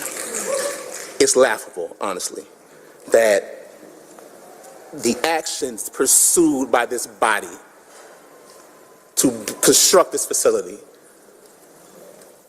the tone of everything around that is what has created a place where people engaged in constitutionally protected acts of First Amendment rights, agencies that look to make sure those persons have representation and that they're able to make bond are targeted. You all may not have signed the warrant. You all may not have given a direction. But those of you who have proposed and supported this project are complicit in the harms that have been effectuated, not just upon Sol Fund, but upon all these organizers. The images that we saw of the 10 Atlanta Police Department Special Enforcement Section officers, suited in SWAT gear, carrying rifles, shutting down a residential street on a morning, that image is what we fear. The image of militarized forces being used to effectuate arrests for bookkeeping errors. It is comical and it is laughable. That normalization of those tactics by law enforcement officers is what we fear, and this body's collective pursuit of Cop City against the documented and well-established will of the people is not something we can live idly by and accept. Many of you decry the consequences of this movement. The liberal use of domestic terrorism charges against protesters. Many of you are against that and have said so. The killing of Tortuguita, many of you are against that. The arresting of bail organizers, many of you are against that. But I need for you to see the thread that connects the actions that you undertake and the harms that they cause. We know that the tactic was meant to distract from the momentum that had been building with this movement, right? There had been seven hours of public comment a few weeks ago, right? And 100 people couldn't testify, right? There had been the news that, oh, this is actually a great deal more money than what it actually had been told to people. And momentum was swinging the other way. So we know what the effort was when Saul Farm was raided. But look at us. We don't scare. Struggle is ordained by God, and we are engaged in a beautiful struggle.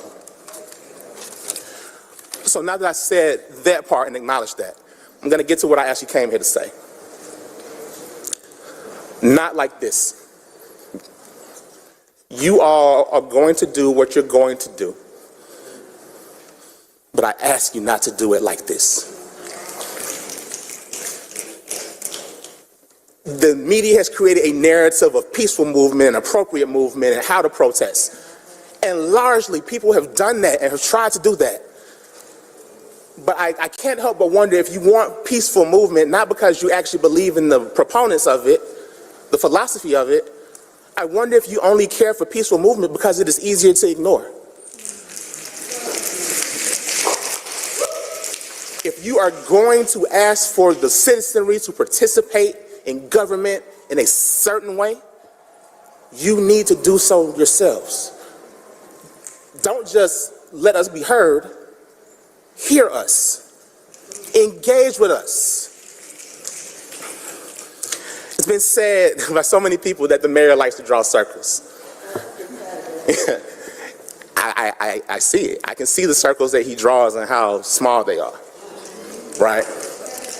I posit to you all that as opposed to actual circles, he's drawing lines. And I show you that because look at who's here today in large numbers. Look who is not here today in large numbers. There are people who don't have to come to public comment to be heard because they can go to the mayor's office and be responsive. When I say not to do it like this, don't ignore the people or the processes or your own hesitations. I know that a number of you have an issue with the way that the process went down, how you all were told that this was going to happen and then asked for your votes. I know so many of you don't like the things that come with it. We talked about the domestic terrorism charges and things already.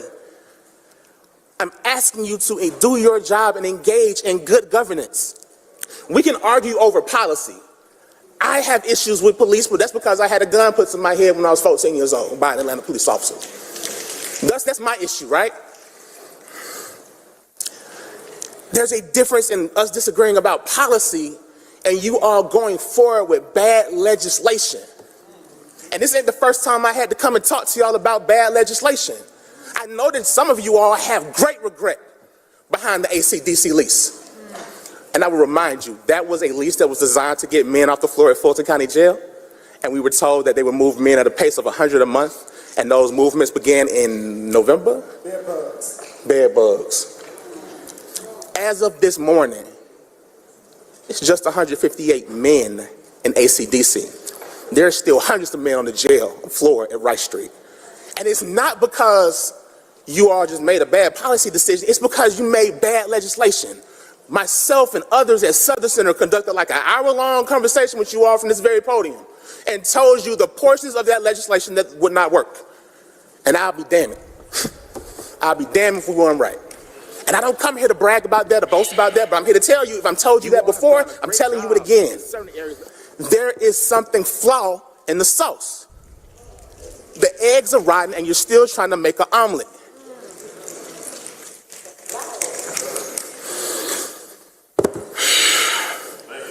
You all have done a great job in certain areas of exercising transparency. The MARTA situation is one of those things. But true transparency is not selective. If we're going to be transparent, damn it, let's be transparent everywhere. What is up with the money? We've heard that the cost of it is $67 million, but I would argue that the cost is greater. Because understand that the land that we're talking about was gifted away to APF for $10. I wish I could buy 380 acres of land for $10. Oh, yeah. And then you are paying the lease to buy your own land back. That is crazy. They took out a loan and you're paying for it. You're borrowing money from your general fund that you don't have, because the legislation also states that you've authorized the CFO to take out a $30 million bond to pay for it. You're robbing from Peter to pay the police.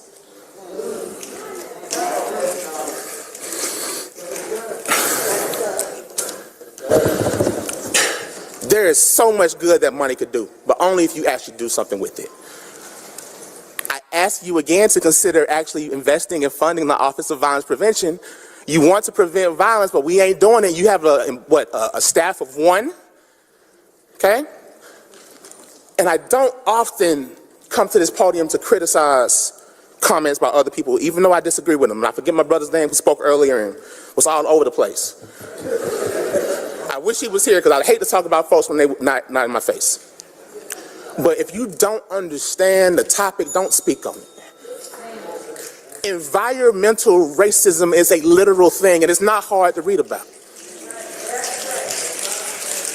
I want you all to understand that your souls are for sale. I don't know how many pieces of silver it costs for Andre to do his business in the way that he does. But I ask that you say that the compensation required for your soul is the voice of the people. Time's expired. Pay for it. Thank you. Next will be Joya Thornton. You'll have up to 2 minutes. Good afternoon, Council. Good afternoon. Good afternoon. I want to make sure everybody is up. Before I start, I'm Joya Thornton, National Policy Strategist at the Southern Center for Human Rights. I want to make a procedural note that they are not allowing folks to sign up outside. So we definitely need to make that note and stop Cop City. Thank you. Next will be Shannon Gagero. You'll have up to 2 minutes. I should have 6.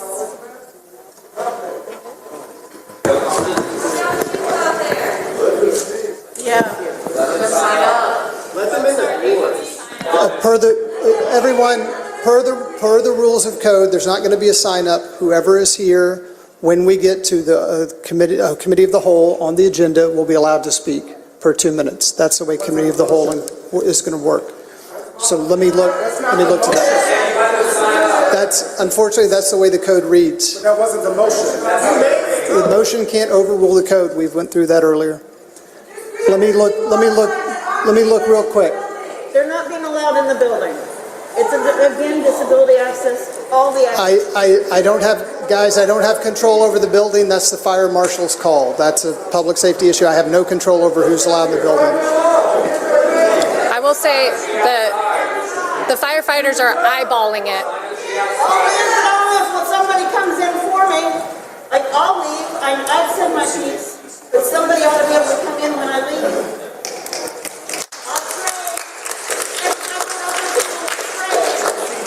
You can make that happen, sir. I don't see any yielded time, I'm sorry. There should be 2 other people signed up. I don't see any yielded time for you, I'm sorry. It's up to 2 minutes. All right, I'm going to speak then from my heart. My name is Shannon Coffrin-Gajero. I came here today to actually hold the mayor and this body accountable for the absolutely awful way that y'all are politicizing the death of my friend Amy St. Pierre. Dickens is using her death in an attempt to drum up support for this deeply unpopular project. And when he wrote his op-ed, he exploited Amy while simultaneously erasing her. Her name is not mentioned once in his piece. And Matt Westmoreland, I saw you like it, resharing it. I see people up here that liked it and reshared that. Unacceptable, unforgivable. The same day, the AJC released another op-ed written by Bill Torpy, disparaging and dismissing the hundreds of us who participated in 8 hours of historic public comment. He's accused us of being everything from vagabond out-of-towners, I'm from Atlanta, privileged transient warriors, and Twitterverse activists. Y'all liked that too. Ms. Gajero, I'm sorry, you have 4 minutes. I found that another one. Apologize. Wonderful. Okay, so our community, my community, is already reeling and grieving from the loss of my beloved friend. There is a compounding hurt of having to bear witness to her death being used to support Mayor Dickens' regressive vision of public safety, a vision Amy did not share. So I submitted a version of this op-ed to the AJC, and guess what, y'all? They wouldn't publish it.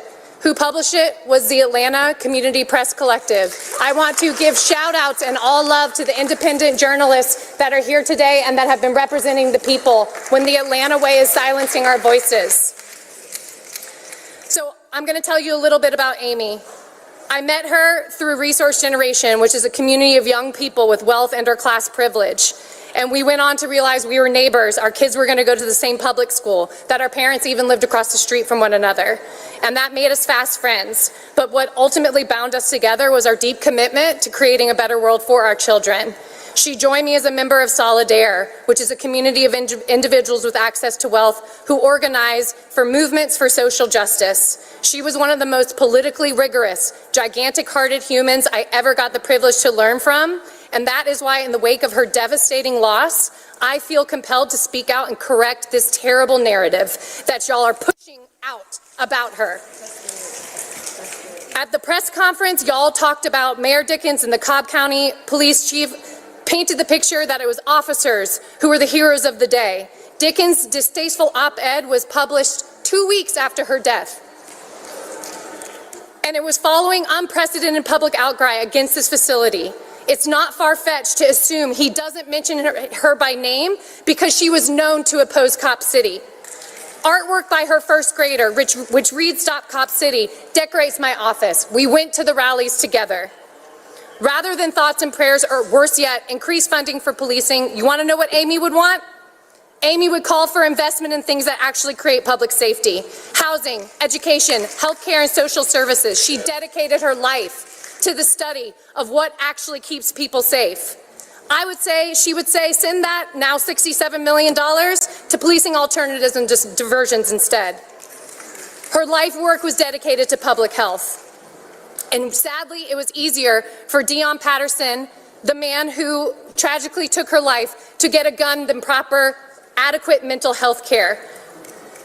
If the mayor truly wants to honor Amy St. Pierre, which I know he does not, he will stop using her death as an excuse for increased policing and surveillance. But I don't expect the mayor to listen, and I clearly don't expect y'all to listen. So I'm here to talk to the people and ask you to join me as community members in advancing Amy's vision of a safer, more just society by advocating for common sense gun laws and investments in housing, education, healthcare, and social services. Together we can honor Amy's legacy and achieve her vision of public safety together. And I wish my council member, who will not ever return my emails or phone calls, Alex Swan, I wish he was here. I'm using every piece of social capital I have. He knows my auntie. He knows people in my family. We have supported him. He is missing in action. And yes, I have now burned a social bridge between me and my other council member, Matt Westmoreland, because I am done with the niceties. I do not need your cell phone number. I need y'all to listen. And the people in my community, Matt, are saying stop Cop City. And so your seat, honey, is not safe. Thank you. Next will be Raquel Thomas. Next will be Raquel Thomas. You'll have up to 2 minutes.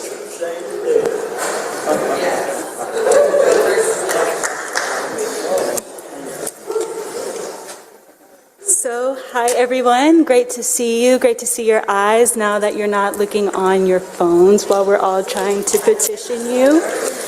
My representative or council person is Marcy Overstreet, so it's nice to see you in the flesh. So, I'm here representing myself, but also in solidarity of the Muskogee Creek people, y también para las personas que hablan español que pueden no ser capaces de hablar hoy, and also for the people that speak Spanish who might not have the capacity to speak for themselves today. In 1847, Atlanta was officially incorporated as a city. In 1868, Atlanta replaced Milledgeville as the capital of Georgia. Milledgeville also has kind of yucky history of prison labor and incarceration, but now since 1867, Atlanta is the capital of the city. 106 years after that, in 1974, we elected our first African-American mayor, Maynard Jackson. But 179 years since Atlanta's incorporation, we are still fighting for our basic human and constitutional rights. We must stop ecocide. If y'all tear down the forest in order to build this facility, it's going to destroy our watershed. We need water to drink and to live. It's most of what composes our body. I thought that I had 4 minutes because someone wanted to share time with me, but I'm just here to call out what Bell Hooks describes as imperialist, white supremacist heteropatriarchy, and hopefully y'all can join together and help the people rather than your own self-interest. Thank you, and ashe. Thank you. Next will be Chase Oliver. You'll have up to 8 minutes due to yielded time. My name is Chase Oliver, and I want to remind people I'm a member of the Libertarian Party, and the reason why I say that is because it's once again need to be reminded that this is not a left versus right issue. This is a right versus wrong issue when we talk about Cop City. What you have done is you have betrayed the trust of your constituents. You lied to us when you told us it was only going to be $31 million. It's now costing twice that, and even if it were costing half that, it would be a waste of taxpayer money. We already have facilities to train our police, and it would be far less expensive if you just wanted to retrofit that instead of clear-cutting forests to create this facility. If you really cared about fiscal responsibility and using the people's taxpayer money wisely, you would not be buying back $36 million worth of land that you gave away for practically nothing. So I'm here to talk about not just the injustice that Cop City brings, but what militarization of police brings to us. I was in the streets in summer of 2020 when we were peacefully protesting the murder of George Floyd, the murder of Breonna Taylor and others, and it was the Atlanta police who decided to bring the tanks rolling down the street and who decided to call in the National Guard. It was y'all who corralled us. It was y'all who were pepper spraying and tear gassing us. It was the police who were pulling people out of their cars and arresting them for no reason other than the fact they were lost on the night of the protest. And so what does the police get in reward for that? $67 million of taxpayer money to fund your facility? That's ridiculous. I don't think it's right to be giving you $1 until you restore trust with the people. And the way you do that is pretty simple. You do that by by ending qualified immunity for the Atlanta City Police so that we can get our day in court when we're done wrong. You do that by requiring your officers to hold liability insurance. So when they do wrong, it doesn't come out of the taxpayer's pocket from other services. It comes out of the pockets of the police officers who have to pay for those insurance policies. If you want to hold police accountable, there's a lot of ways to do it. But clear-cutting forests so that you can build this facility is a spit in the face of the people who have been out here speaking against it for months and months on end. Take a poll, read the room, listen to the people, and you will see that they don't want this. I also want to speak out against the slander that we are all out-of-towners. I've lived in and around Atlanta my entire life, and I love this city. I love the things that it represents because I love the people of this city, not its government. That's absolutely true.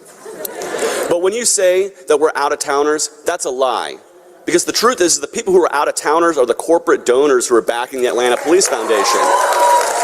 They don't live on Peachtree Street, they live on Wall Street. They don't care about the people, they care about the almighty dollar. And they don't have our best interests at heart. And right now, if you vote for this facility, you don't have our best interests at heart. You're bought and paid for. You might as well be getting your 20 pieces of silver. Because right now, you are committing a Judas act against the people of Atlanta. I'm sorry there wasn't an invocation here today. It's Monday, but I'm about to take you to church. Because the Prince of Peace, the Lord Almighty Jesus Christ, taught me to love my fellow man, to not put them down, to not put my boot upon their neck. I support the Prince of Peace. I support a gospel of love.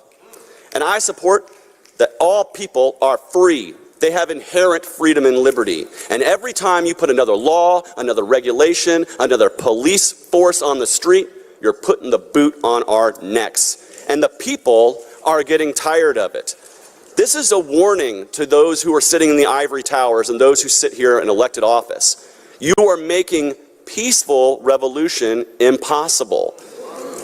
And I don't support violence. I'm a pacifist. I oppose the initiation of force. We're not initiating force. Y'all are initiating force against us. Government is initiating force against individual people.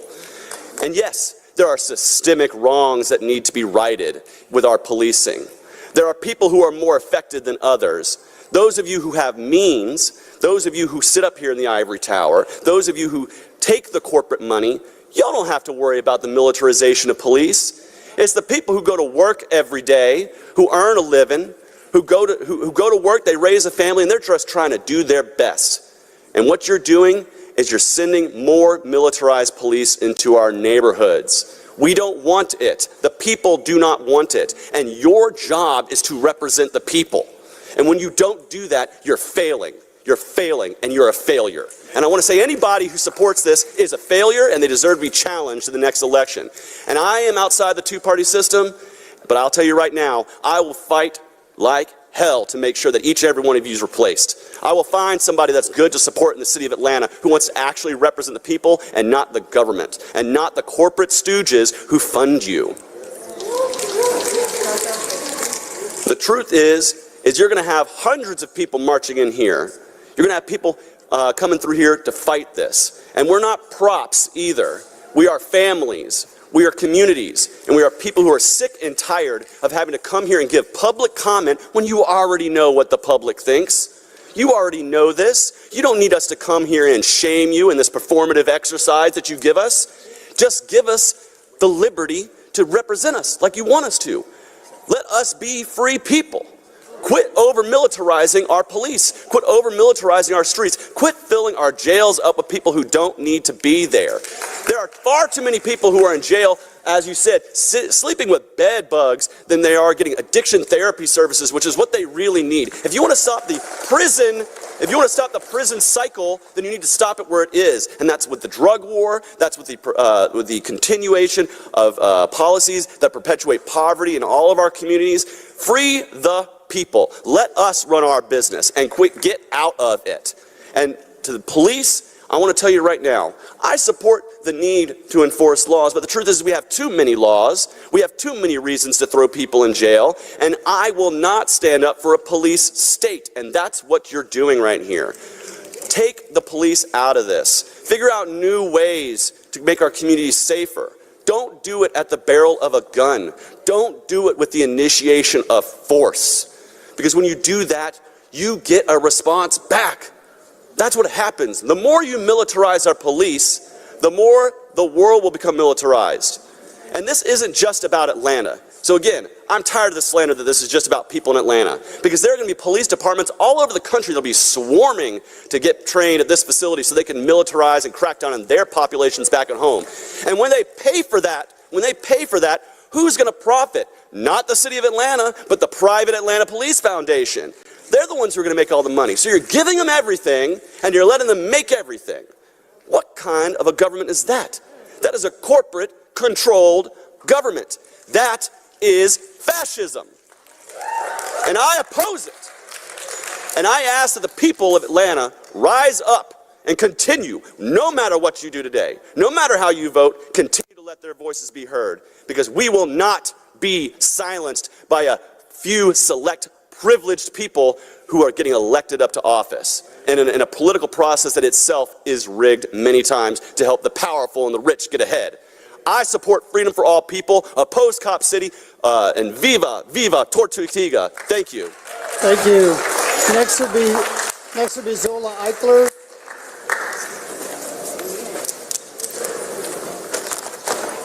We'll have up to 2 minutes. I should have some yielded time as well. Can you double check? There's been a couple. I've been through the back of the list. There's nothing. Sorry. All right.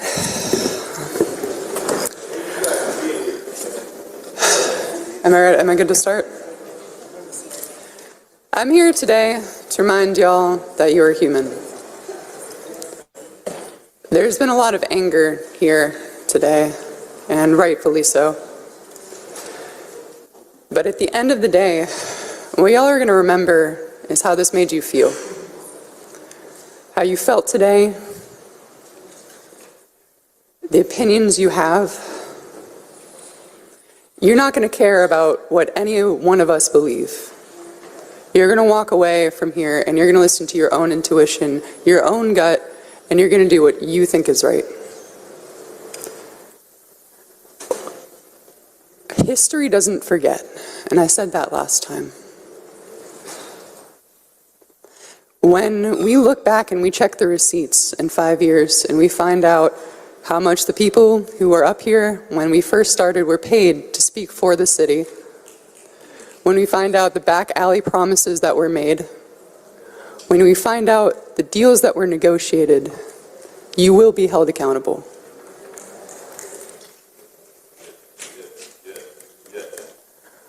I want you to remember today, more than anything, you are a voice of the people. How good did it feel when you opened up the forum again? Senator, you know what it's right, what it feels like to do the right thing after today. And I ask that you think about that and you share it with anyone else who's listening. Because there are some of you who really are. And we're starting to see that. Thank you for your time. Thank you. So let me call the next group of speakers. Wednesday Abiku, Margie McLeod, Shaban Cornell, Kiana Jones, Matthew Johnson, Reverend Darcy Janet, Micah Herskind, Violet Von Henna, Sasha Von Henna, and Rukia Rogers. Next up will be Wednesday Abiku. You'll have up to 8 minutes due to yielded time. Okay.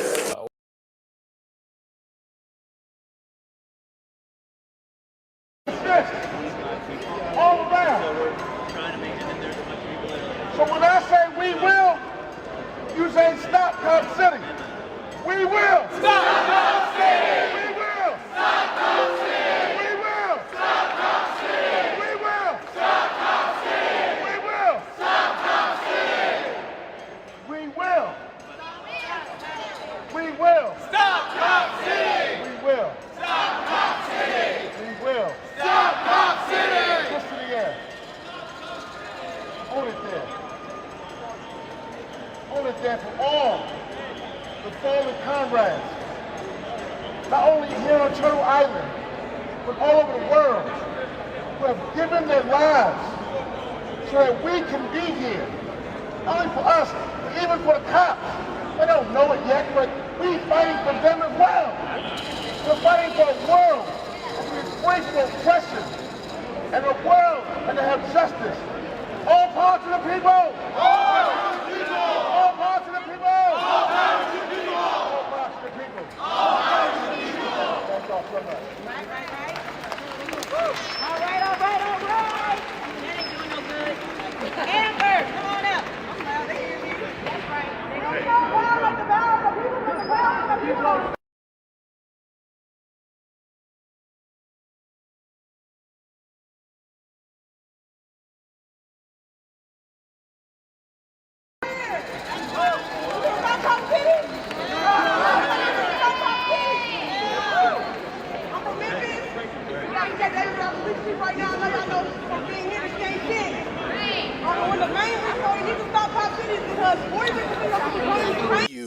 someone who is free if you are afraid? I asked you that question. Fear is the one thing that destroys the fundamental tenet of the United States. Life, liberty, and the pursuit of happiness. I am trying to live. I'm not trying to die for anything. And that's something that you learn when you interact with the world in its cruelest, harshest, not because of intentions, but because you want to understand something. I am a young person.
We want a just and free world.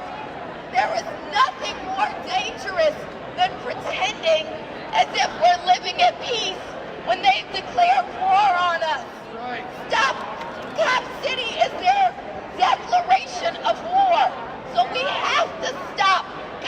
City. Yes. I want you to look up and look at their vision for us. What a waste of fucking money and energy.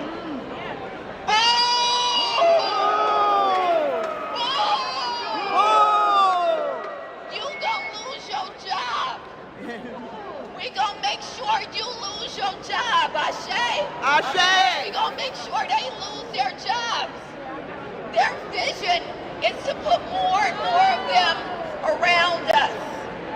Cop City is about declaring war on the people, but we have a vision for our own. It's not just about stopping Cop City. It's about remembering what those acres, those 85 acres can be. It's about reclaiming the land.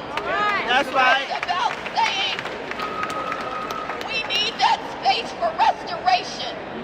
We need that space so that we can honor the earth that nurtures us. You all, try to be real, okay? Love you guys. Thank you. Next is Margie McLeod. You have 2 minutes. Good afternoon. I know we're talking about Cop City. I'm against Cop City. But I've been talking about rent control. And I cannot believe that you're going to take our money Overstreet, you in my district, that I don't know who you've been talking to. Did they educate you about all this money that you're going to take it away from Housing Authority to put this money towards Cop City? Because you are in my district and seniors are talking about it. We are against it. But money could have been with Housing Authority, or housing. We are homeless. You got homeless and you other issues that we have in our community. So I want you to explain to me, why did you vote? Was you on that finance board? Tell me, why did you vote yes? Tell me about Cop City. It was so important. I'm against it. All that land, you wasting tax dollar money. Why? Tell me. Why you believe in it? Tell me.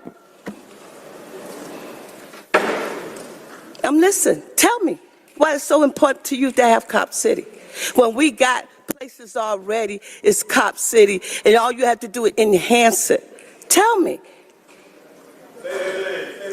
Tell me, Overstreet. I'm listening. Because we put you in there. I thought you were smarter than that. Tear it up. Tear the contract up. Because we don't need it. All we have to do is enhance what you have already. Stop wasting my tax dollar. Because that's just what y'all doing. Y'all sit up here and y'all listen, but are you for real? Are you scared? Like he said, the tree. The tree give us oxygen. And if the tree can't breathe, we're not going to be able to breathe. Time has expired. We say no to Cop City. Thank you. And be smarter than that, Overstreet. Thank you. Next will be Siobhan Cornell.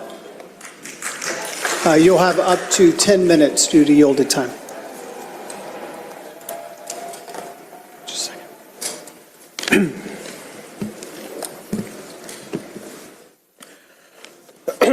Siobhan Cornell, Choho Chif Kadowen. Hello, Bikini Dolwa, Chogosako Legat. Hello, Gogi, Amalegadon, Ombozit, Chimalegadet, Nogosogedos.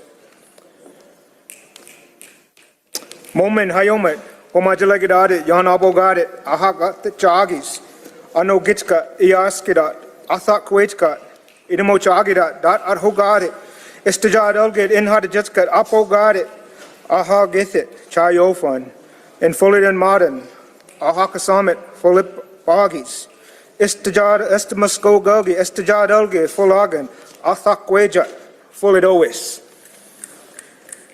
I want to just thank you for this moment, and I thought it was very important that you heard something in the first language of this land that you now stand on.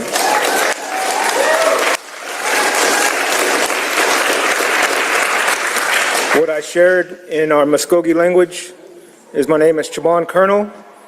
I come from our Muskogee people. I'm a traditional practitioner and a member of our ceremonial community. I hold a traditional chieftainship with our people. I have worked very diligently over the past 2 years, working specifically on educating the public of the dangers of the building of a cop city. I have worked diligently to try to educate and remind the peoples of these territories now of who the original inhabitants of these lands were and are.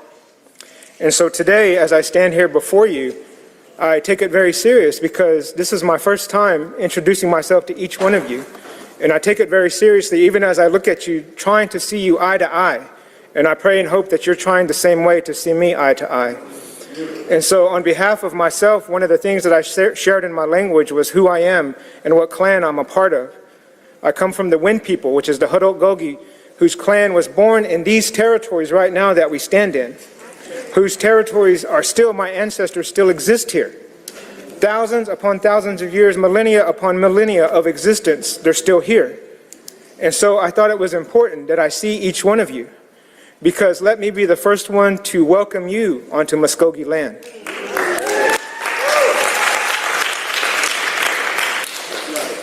Today, there's many things that have brought me here. The first is as a spiritual practitioner. Some of the things that we do, some of the things that we worship, and the ways that we talk in our language, we refer to things that grow in these forests that surround you. We refer to these things that inhabit these territories here and have done so for centuries.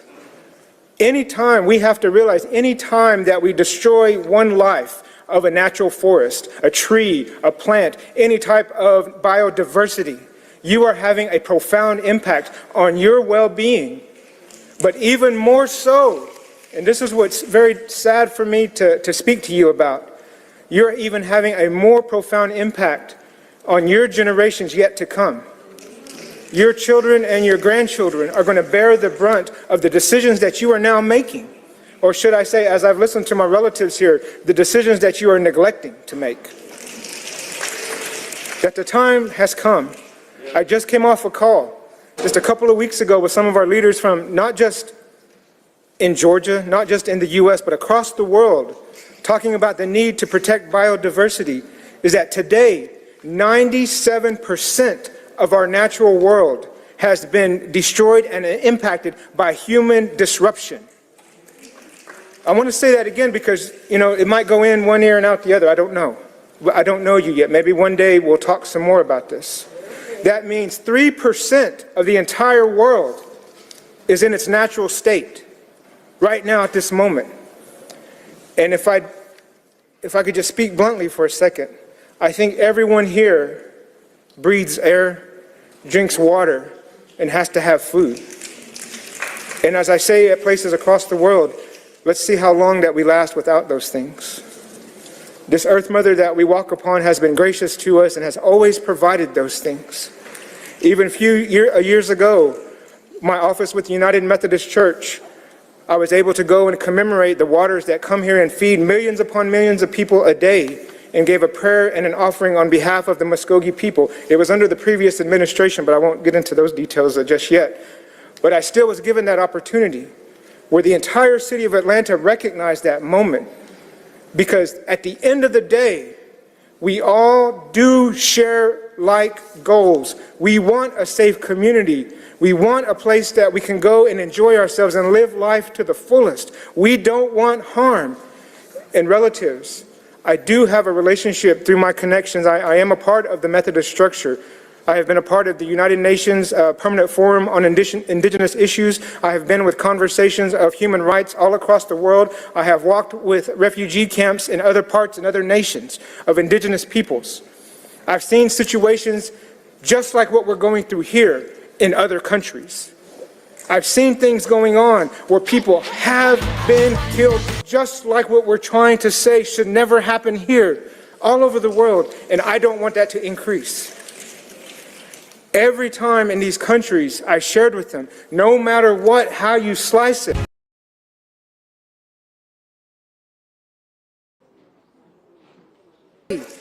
no matter what, it never accomplishes what your hopes, what your arguments are. In fact, it does quite the opposite. In fact, our community, we are already living through the living proof of that at this moment. Today, I think it's obvious. I don't support Cop City. Today, I think it's obvious. I do want a future for all of our children. I have never, ever considered myself a non-resident of these territories. The day that you can remove all of my ancestors and our remains and everything that are funerary objects from the earth around us, then maybe, no, I won't even think about it then. This is my home.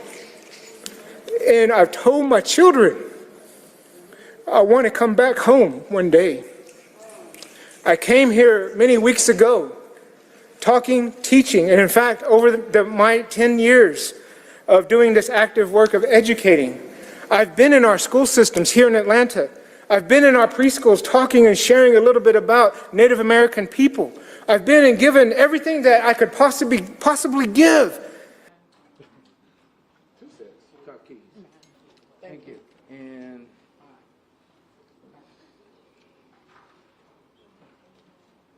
thank you. I'll check the. That's ready.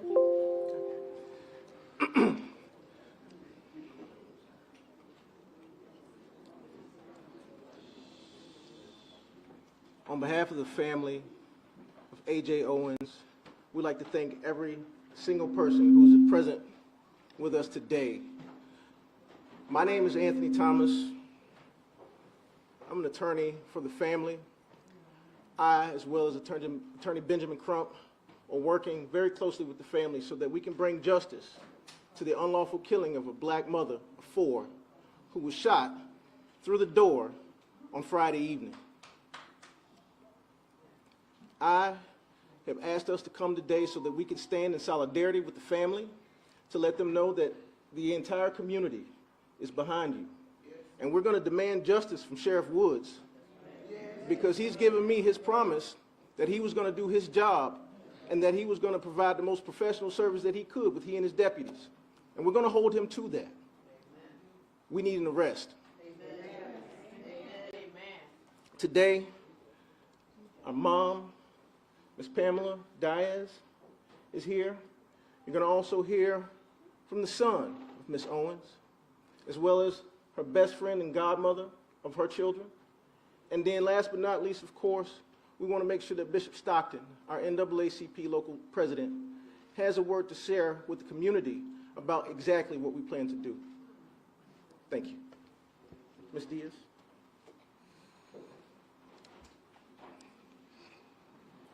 Friends, family. Wednesday, January 13th, 1988, at 11:50 a.m., Ajika Chantrell Owens was born.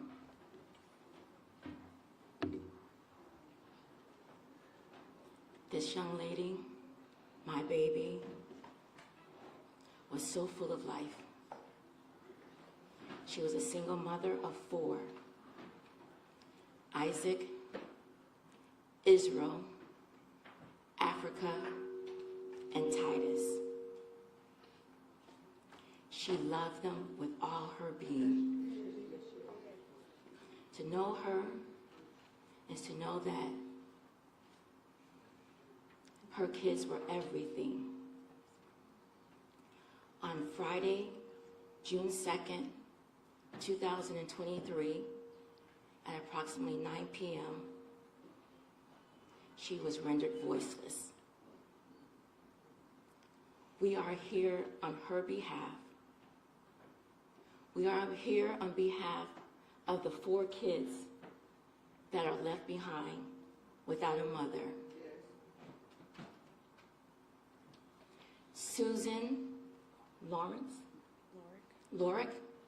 forgive me of the mispronunciation, took that voice, took the life of the mother of these 4 precious babies. Susan harassed the children in the neighborhood, harassed Ajika Chantrell Owens' 4 babies. She called them racial slurs, the N-word, slaves, B-words to children.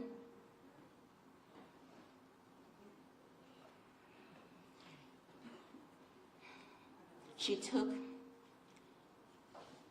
a personal item, iPad, tablet, electronic device, that belonged to a child.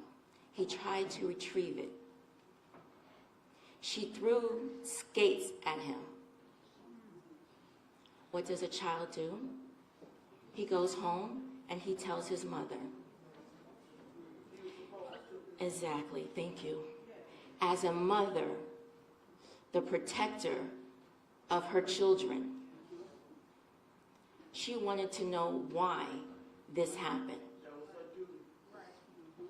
She knocked on Susan's door.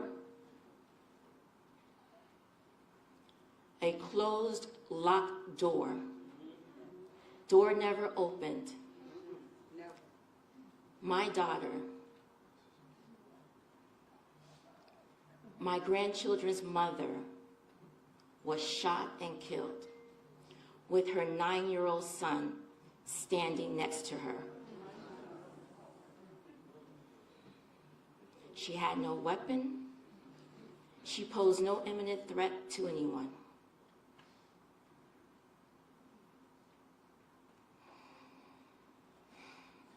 When we say it takes a village, it was a village that raised my baby girl, and I am grateful to each and every one. It is now going to take a village for these children. What I'm asking is for justice. Justice for my daughter, Ajika Chantrell Owens. I am asking for justice for Isaac Williams. Justice for Israel Owens. Justice for Africa Owens. Justice for Titus Owens. Justice for your family, for your children, for your loved ones. Justice for America. To God be the glory. I know justice will prevail. This is not over.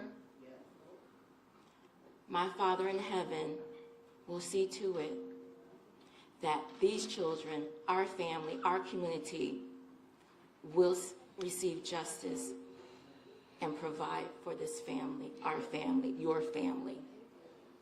Thank you.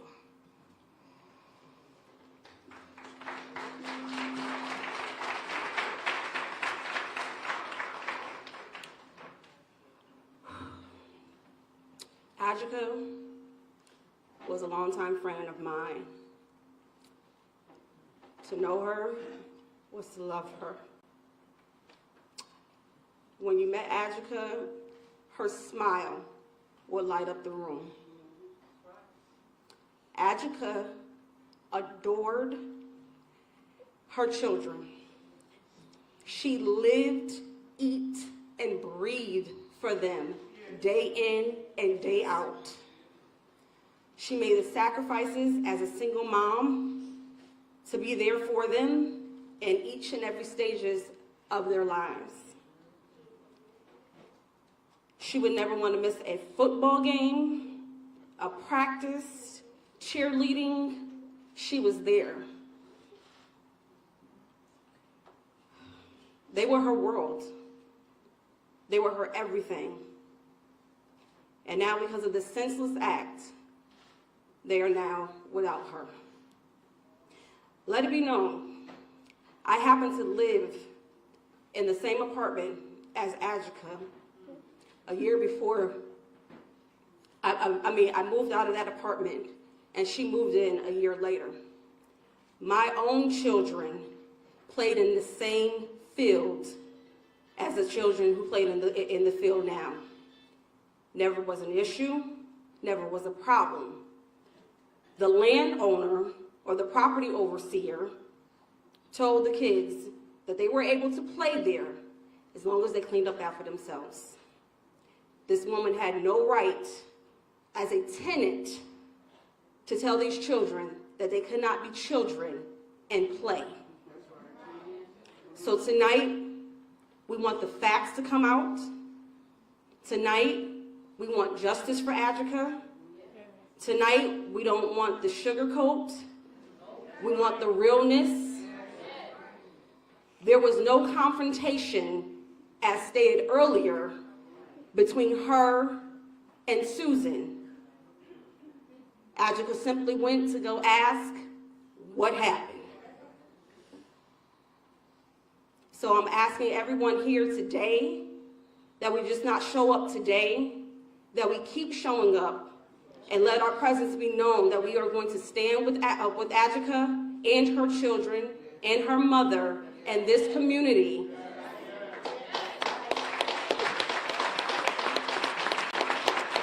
We will not sleep, we will not rest until justice is served.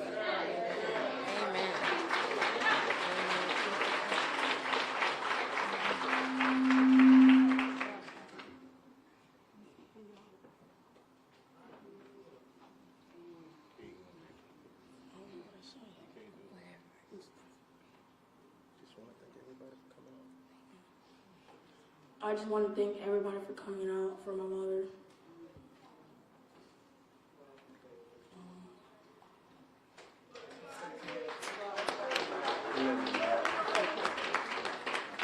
Thank you.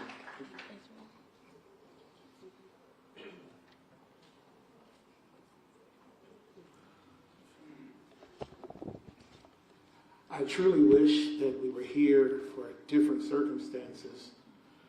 But what we're here for is a sign of the time and the sign of living in Florida. I stand before you today as the president of the Marion County branch of the NAACP. It is time for us to reawake and be responsible and community conscious of not just our own, but our neighbors. The issues that we have on today and what we want to decree is that we demand a full and fair, transparent, and swift investigation into the death of this mother.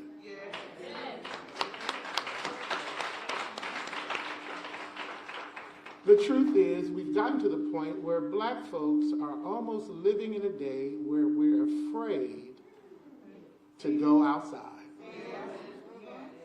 We are in a constant state of fear or constantly on guard for everything we do.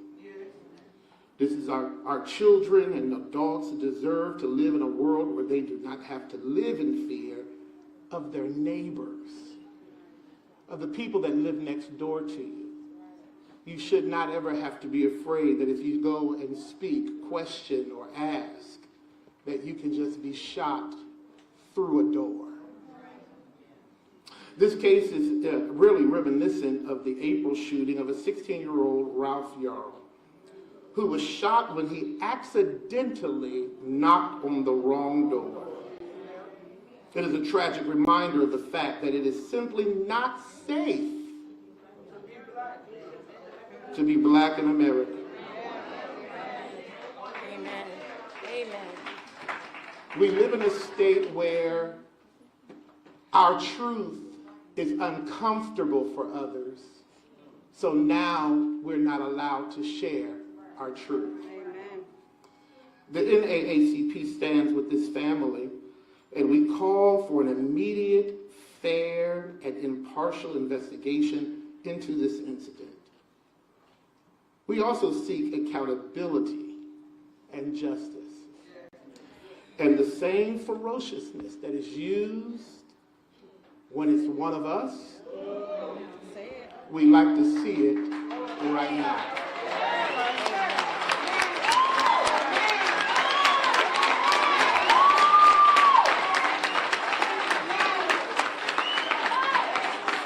I stand here today, one more time, to share.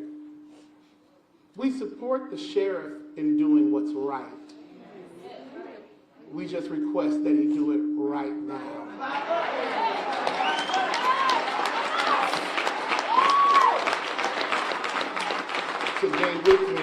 have a few other leaders that most of you probably even know a little bit more than me. We have Dr. Jerome Gamble, and we're going to ask he come as first vice of the NAACP. We have Reverend Eric Cummings, that is such an instrumental part of this community. And we have our second Bethlehem Missionary Baptist Association moderator, Dr. Keith Blunt, in that order.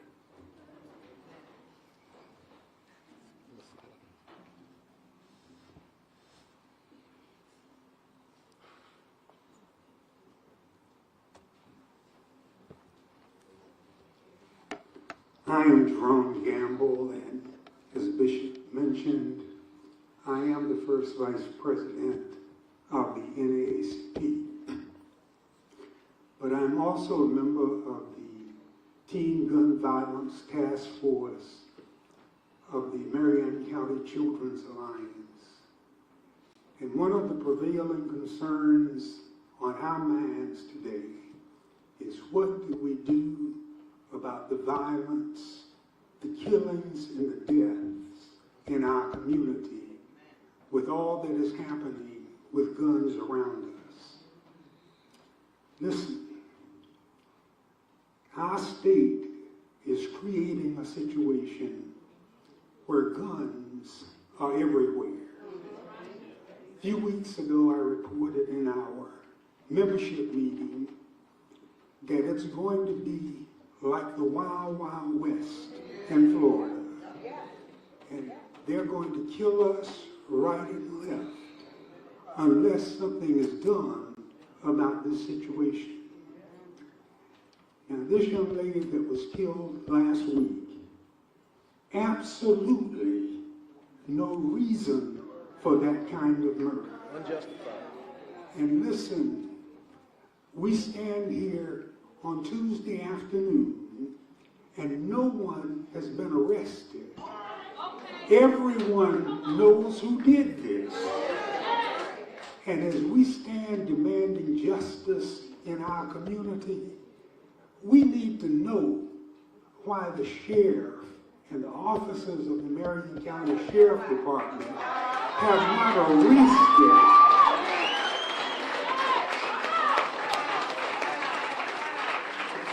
we understand that there's a legal process, et cetera, et cetera. A few weeks ago, when the black children killed the white children, they were marching us before the camera like runaway slaves. And here they know she didn't even run away. And she needs to be arrested today. She needs to be prosecuted to the fullest extent of the law. And as a community, we demand that kind of accountability. Ocala, Marion County, stand up for justice and for what is right in our community. Listen. What this lady did is a very bad thing. She killed this young woman by shooting her through a door. If this isn't stopped, you're going to be walking down the street and they're going to shoot you through the window.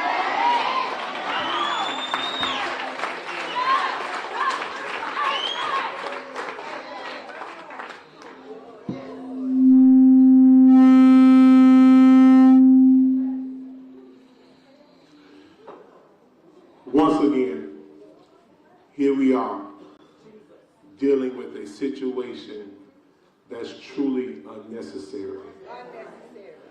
A situation that should not have happened anywhere in America, but truly not here in Ocala. But we're here because these acts are prevalent time and time again. They're prevalent because now we have laws that people can hide behind. and use to veil their actions and make them seem as if they're legal when we know they're illegal. This situation is horrible because if I had committed this situation on Friday evening, I'd have already been in jail. If any one of us that's standing here right now had committed these same actions, we'd have already been in jail. Justice would have been swift, and the wheels of justice would have rolled on extremely fast. We're asking,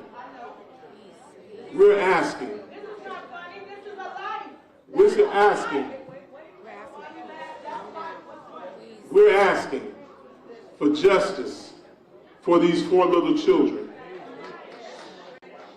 We need justice for this mother.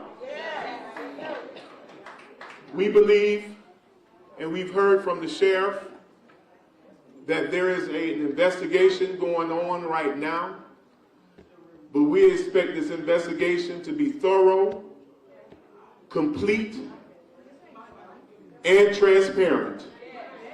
Nothing needs to be swept under the rug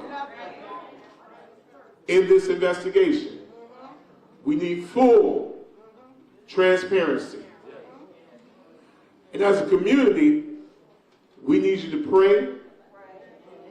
We need you to support this family, encourage them, because this is difficult for us all. But I want to leave with this. The same justice that we would have gotten, that they get on the other side of town, we expect the same justice in West Ocala. The same justice that happens on the east side of Pine Street needs to happen on the west side of Pine Street. The same justice that those boys got a few weeks ago, we need the same justice this week, today, tonight. I'm calling for our state's attorney to do the job. I'm calling for our law enforcement officers to do the job and make sure that justice is held for this family and this parent.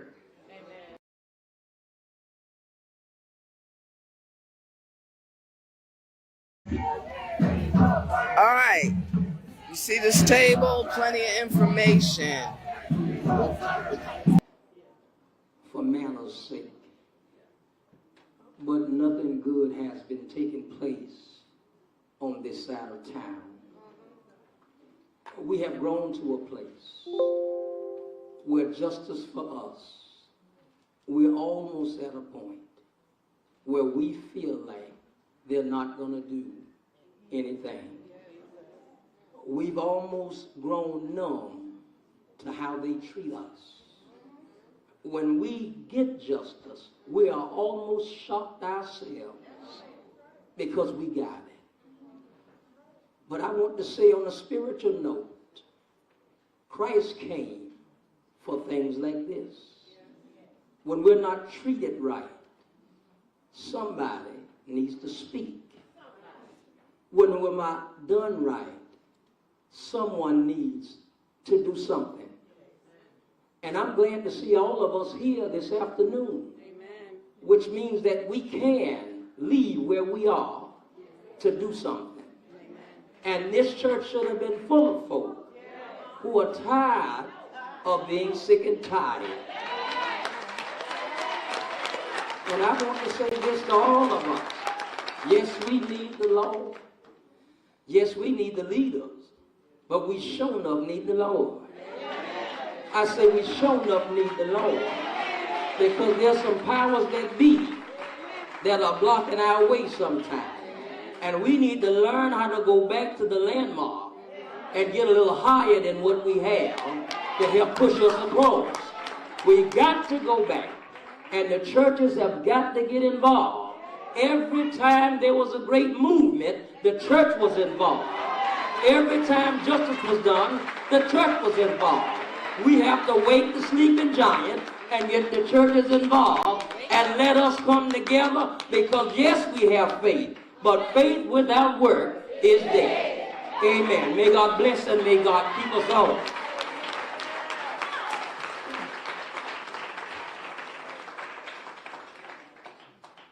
At this time, we're not going to take any questions from the audience at this time. We'd like to thank Pastor Brooks for allowing us to be here today. My name is Anthony Thomas. I represent, along with Mr. Benjamin Crump, the family in this matter.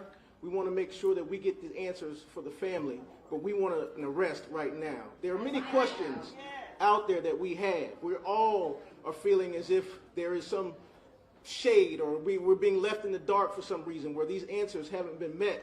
And so we want to get to that. But before we get to that, we need an arrest. Make no mistake about it, we do support our sheriff. But at the same time, we want him to do the job that he has promised that he would do. And we want swift justice. And that comes first with an arrest. He needs probable cause. That's what he's told me.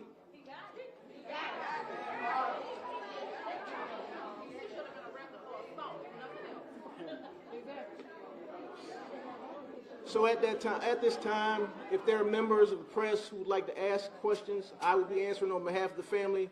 Certainly, ladies and gentlemen in the audience, I know you have 1,000,001 questions to ask. But right now, we just want to make sure that we send the message and that we stand in solidarity today. I'm glad our members of the clergy are here today. To stand in solidarity on behalf of this family, these children who've lost their mother in cold blood. We need answers. We need an arrest. Thank you.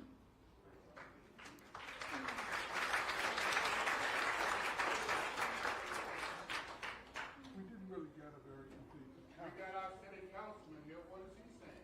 He's our representative. I'm sorry. The gentleman in the front is asking a question. We didn't really get a very complete account from the sheriff of what may have happened. He apparently wants to do more interviews. Are you able to give an account of what happened on Friday evening, how it unfolded? According to the information that we've been located, I'm sorry, they didn't hear you. So the question is whether or not we can give an account of what has happened. Like was said earlier today, this horrible, unjustified killing was done in front of the children. The children are the witnesses. These children have been through a lot. And certainly we don't want to put any pressure on the children because we want them to have the opportunity to grieve and also explain what has happened to their mother.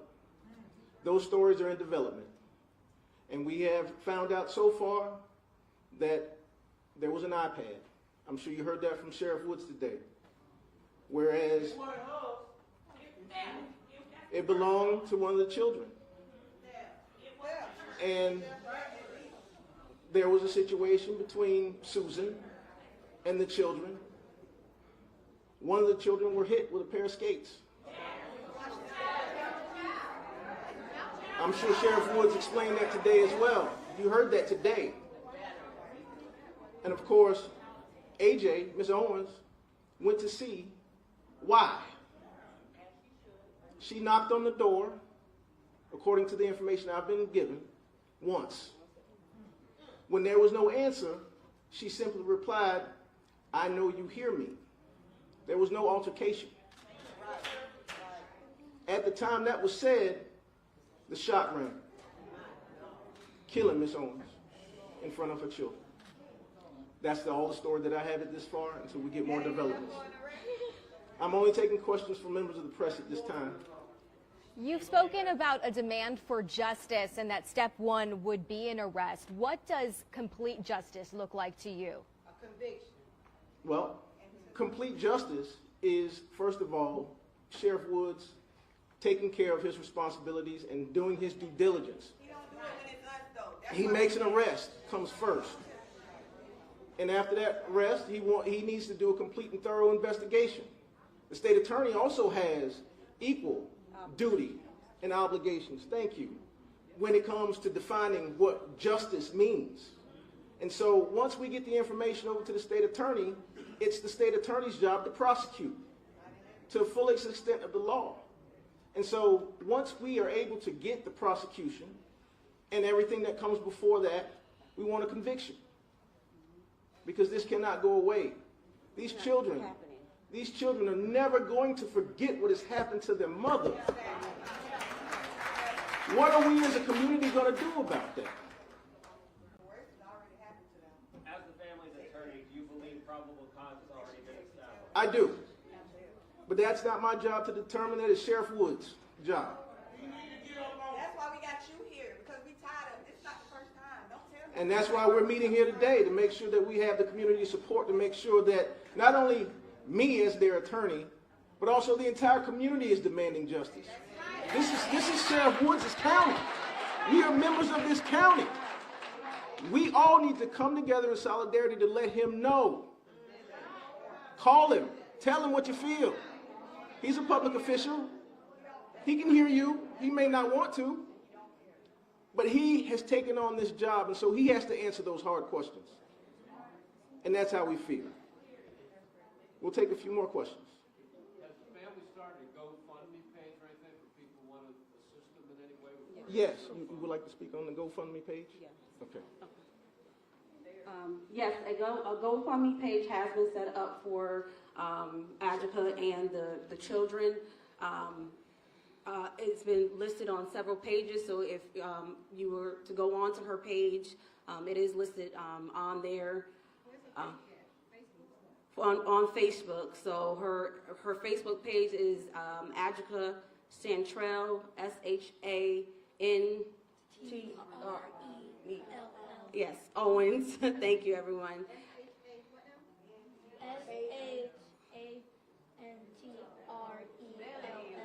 That's right, baby. Owens. So yes, and just one thing I don't think has been said. If there is anyone that is in the Quail Run community that is out there that has witnessed this, we need you to come forward. We need your statements. Your statements are going to make an impact on this case. We can't do it alone up here, okay? We're gonna need this community to not just be here today, but be here tomorrow and next week until we feel as though justice has been served for us. So not just show up today, but we need you guys each and every day as we go through this process. People. I think he has a follow-up. Please identify. Do you want to identify? Are you identifying the children? Do you want to give them names and ages? Are you doing that? Or? No. Are you? So there there will be a visual for Adjika on Thursday at 6 p.m. at Immerse Church on 441. So everyone, we're asking you to come out. Her favorite color was purple, so we're asking everyone to wear purple at that time in solidarity for Adjika. And then her arrangements, we will get that out to the public as soon as those are made. Thank you. That's all the questions that we'll take. Inside yet, folks.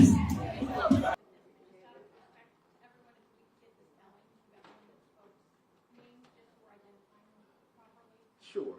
My name is Anthony D. Thomas, first name A-N-T-H-O-N-Y. There's also a press release that has been put out with the names. We've had some other folks speak today who those names weren't sent out, weren't given. But last name Thomas, T-H-O-M-A-S. I'm here with Ms. Kim. So my name is Kimberly, K-I-M-B-E-R-L-Y, Robinson, R-O-B-I-N-S-O-N, Jones, J-O-N-E-S. Pamela Dias, P-A-M-E-L-A, last name Diaz and David, I-A-S. And so we'll be able to provide the names to the press. I can be reached at Anthony Thomas at thomaslaw.com, and I'll be more than happy to answer any questions as far as the names of the individuals so we can get that correct spelling. Thank you.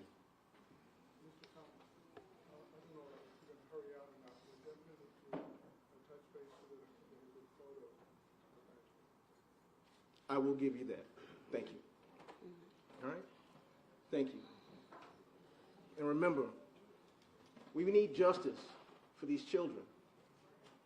We're quiet now, but we're not docile. And so we want to make sure that Sheriff Woods understands that we mean business. Thank you. That's all I have.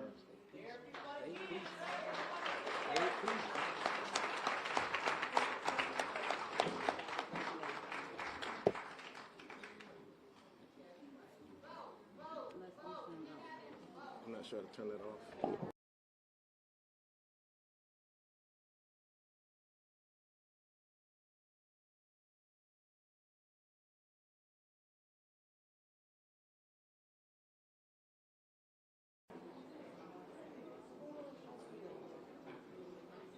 Can become an even better version of ourselves. And while such a path will require tremendous courage and a lot of hard work, our success will be in Atlanta for everyone, a city worth living and loving in, and a true model of the beloved community.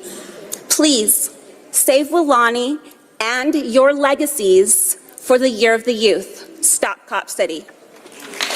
Thank you. Next will be Rakia Rogers. Due to yielded time, you'll have up to 10 minutes. 10 minutes. I didn't expect that. All right. Oh, good afternoon. To my beloved community, those before me and behind me, greetings. My name is Rakia Rogers. I'm an early childhood educator, a child advocate, founder of the Highlander School, and resident of Atlanta. In fact, I'm in what district am I in? District 5.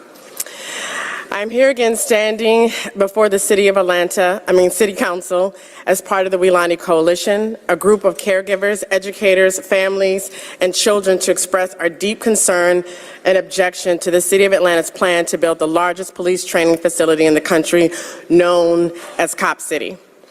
I also want to respond to a few of the comments that were made earlier. As I've been a part of this movement, there's this constant insinuation that this is somehow a white movement, that somehow black folks don't care about the environment. My very presence, my ancestors are here because of their love, their connection, and knowledge of this land.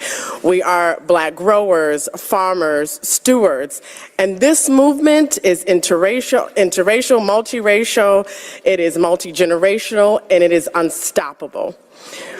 We will continue to show up in the spirit of Dr. Martin Luther King Jr., Fannie Lou Hamer, the freedom riders, abolitionists, and other activists who refuse to remain silent in the sight of injustice. I have to be honest, though, I really struggled to find the words to offer to Friday. Upon hours of eloquent, thoughtful comments from environmentalists sharing the undeniable harm that this project will cause the South River Forest, also known as the Weelaunee Forest. But yet, you remain unmoved.